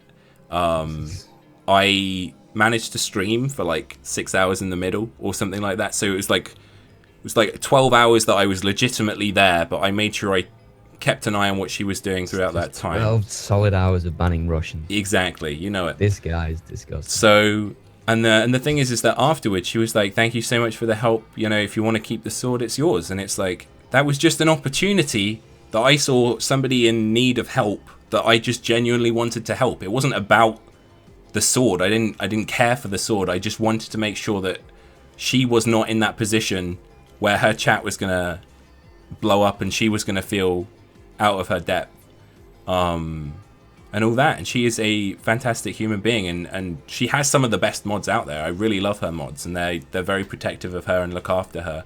And apart from that Sakabra guy. Oh yeah, he's just crazy. Yeah, I think he started his own Sakabra con as well. Oh, he's all me, that guy. Yeah, all the time. Terrible. Dreadful. But yeah, it's just it was an opportunity when you really look at it. Was it luck that person had raided at that point?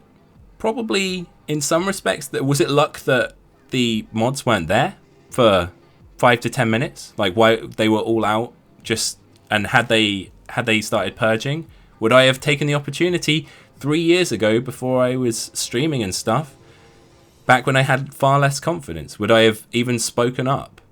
No, there's no way.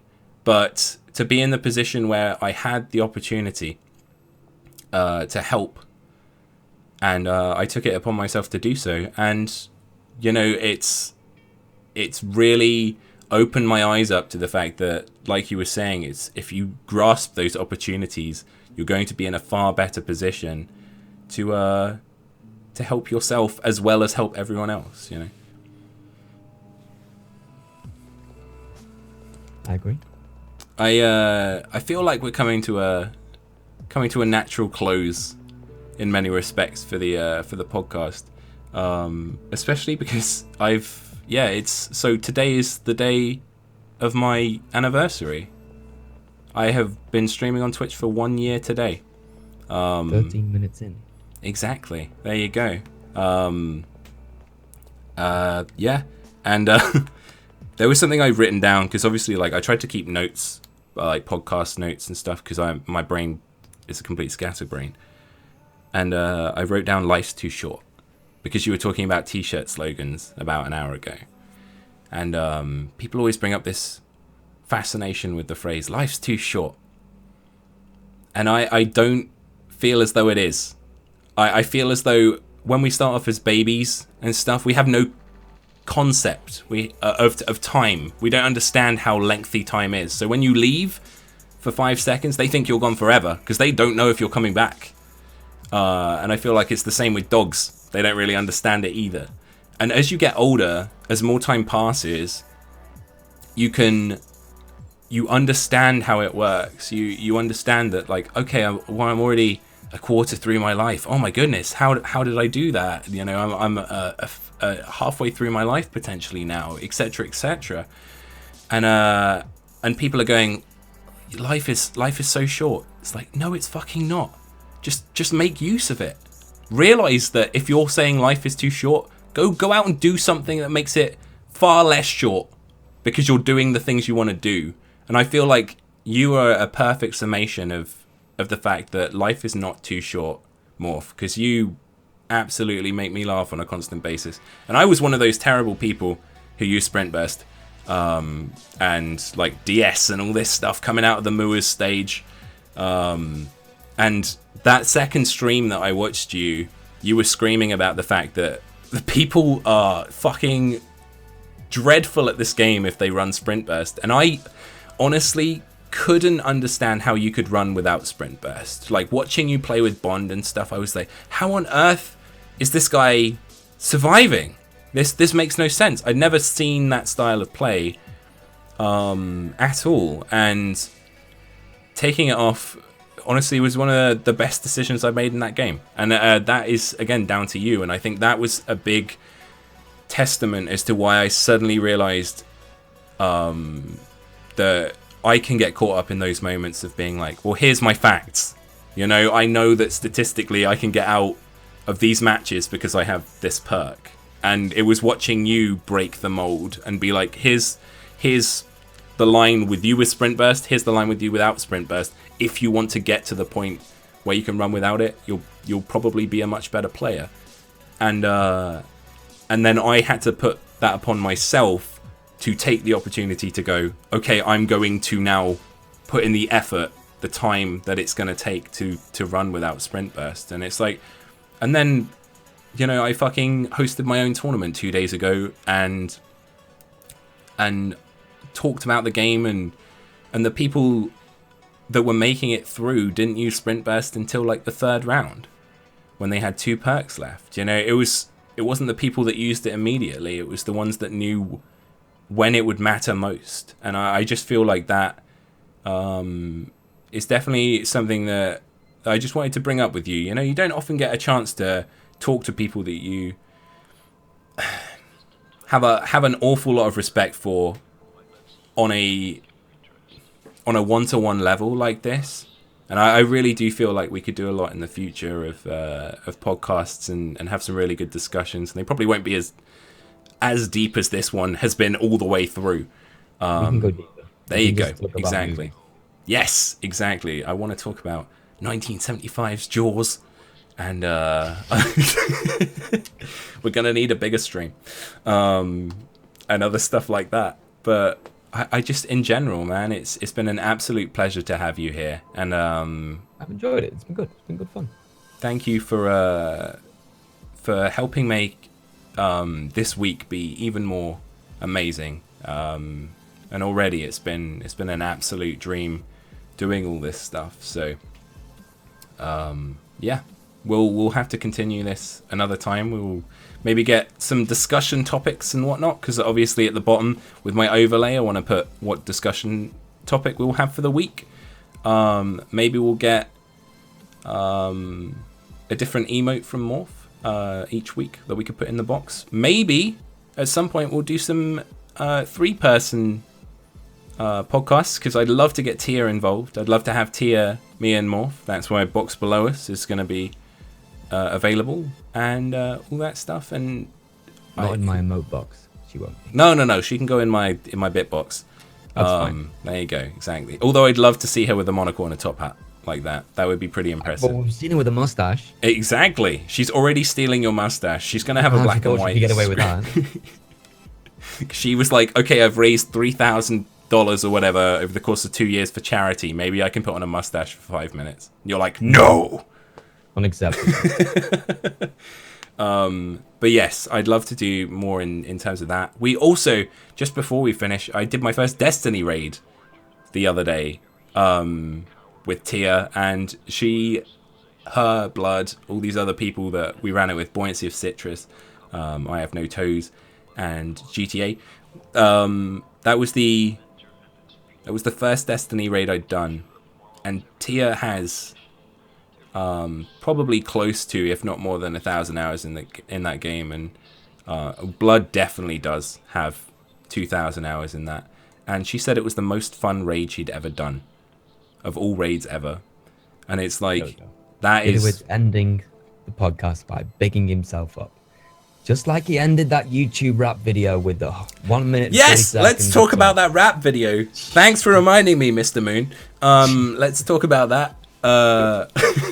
So I released a rap video. I put Morph in it for, what was that? Maybe 5 seconds, and he moaned about it. It was like 0.0 second, 0.05 seconds. Okay, maybe half a second. Half a second sounds fair. But the line in that rap song, if you haven't checked it out, it's all about DBD and all that stuff. Morph into a Billy, cause I really mustache. Morph into a Billy, cause I really mustache. Is a fucking fire line, man. That's so hot. It's so good, and I'm not even a rapper. You've got to remember this. Embalming all the bodies is my pickled dream. Too good. Too good. I'm so, yeah, like I said to you earlier, the line I was happiest about was trying to fucking put barbecue in it. It's like, how do you get barbecue in? And it was, what you doing, bro, B, Q and Q, that's quick and quiet. It was like, even across lines, Gid has those fire bars. Morph. It's amazing. Completely amazing. Thank you. I can see the the awards pouring in now for that amazing work. No, it was a good rap video. I thought it was cool. I thought it was cool as fuck. Really good. I think if you could find an incredible animator to put some cool little flash video over the top of it, that'd be really fucking awesome. That's what I'd love. Your sunglasses. No. I think it would genuinely work. I genuinely, that's exactly what I was thinking. Like, I'd love to have all the footage of all the people. There was no chance I had the time to do it, but I'd love, even from, what's the line? When I am on the mic, it's like on the Mike Myers, I'm using Decisive Strike, it's like the entire premise of the entire rap has perks that are used or streamers, and I'd want to make sure that all of their footage, I'm fucking done with the save. Go work a gen, Denise. It's like little lines like that. If you find someone, an animator, you just make some kind of cool 2D cartoon out of it, that would be fucking amazing.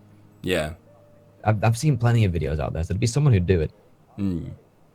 So yeah, if there's anybody that does and you could get on the start of the dev stream. I think I could get on there without the 2D animation, honestly. I don't know. We've seen your face. Yeah, but have you seen the face with the glasses? Give me a minute. That's the problem. That's important. That's the problem. This is exactly what sells it. The double glasses. You need the animation. The double this is glasses. why they're going to say no. I can already hear Queen on the phone now. Look at this. This is key. This is a winning face right here. This is it. This is what people want. The people have. Honestly, I don't even know when I found these glasses. And you know what that means? Yeah. Nobody wanted them. No, I found them on the school field. Let's not talk about school. He's going to go back to the Savile thing. We're going to avoid it. Jesus. No, back when I was in sixth form. So I was like 17 or 18. And I, rather than handing them in, I was like, put them in my pocket to like take them home. Well, it wasn't intentional to take them home to begin with, and then I did end up taking them home, put them on a shelf, and then ever since then, I've always had them with me. They've stuck with me. I've never thought to get rid of them, and then I've used them in videos and stuff, and suddenly it was like, holy shit! These retractable glasses. One day when I was doing Super Mario Maker, I remember Curly was there. This was back when I had like 100 followers. I used them. I think I was doing something to do with either the Prince of Bel-Air or something like that. I put them on just to make a point. Oh, I was talking about Boston. It was like Boston. And I put them on just to make a point, and I was like, holy fuck, maybe I should just wear these ironically from now on. No, yeah, I know. It's terrible. Thank you so much to everybody for joining us for this podcast. This is the first of hopefully many in the future. And I just want to give a massive shout out to Morph UK, who has been joining me for the last couple of hours. And I think it's been incredibly insightful. Honestly, I hope you guys have enjoyed everything that has gone on today. And if you'd like to be a part of the action, we will be maybe sorting out a more regular schedule with this in the future. So we'll talk about finding a day where we can do some podcasts and stuff, and then we'll get back to you. But for everybody that's been here live watching, thank you so much. I'm sorry that we haven't really been able to get to chat. Maybe we'll do that after I finish this outro for the VOD. But thank you, and Morph, you got any final words? Thank you for being here. This is my first one. It's been fun. Thanks for the invite. Thanks for everyone for showing up. And, you know, maybe we can work out something in the future. I think it was good. Boss Town! Yeah. That's great. Yeah. We'll see you next time, guys. Bye. Awesome. Yeah, if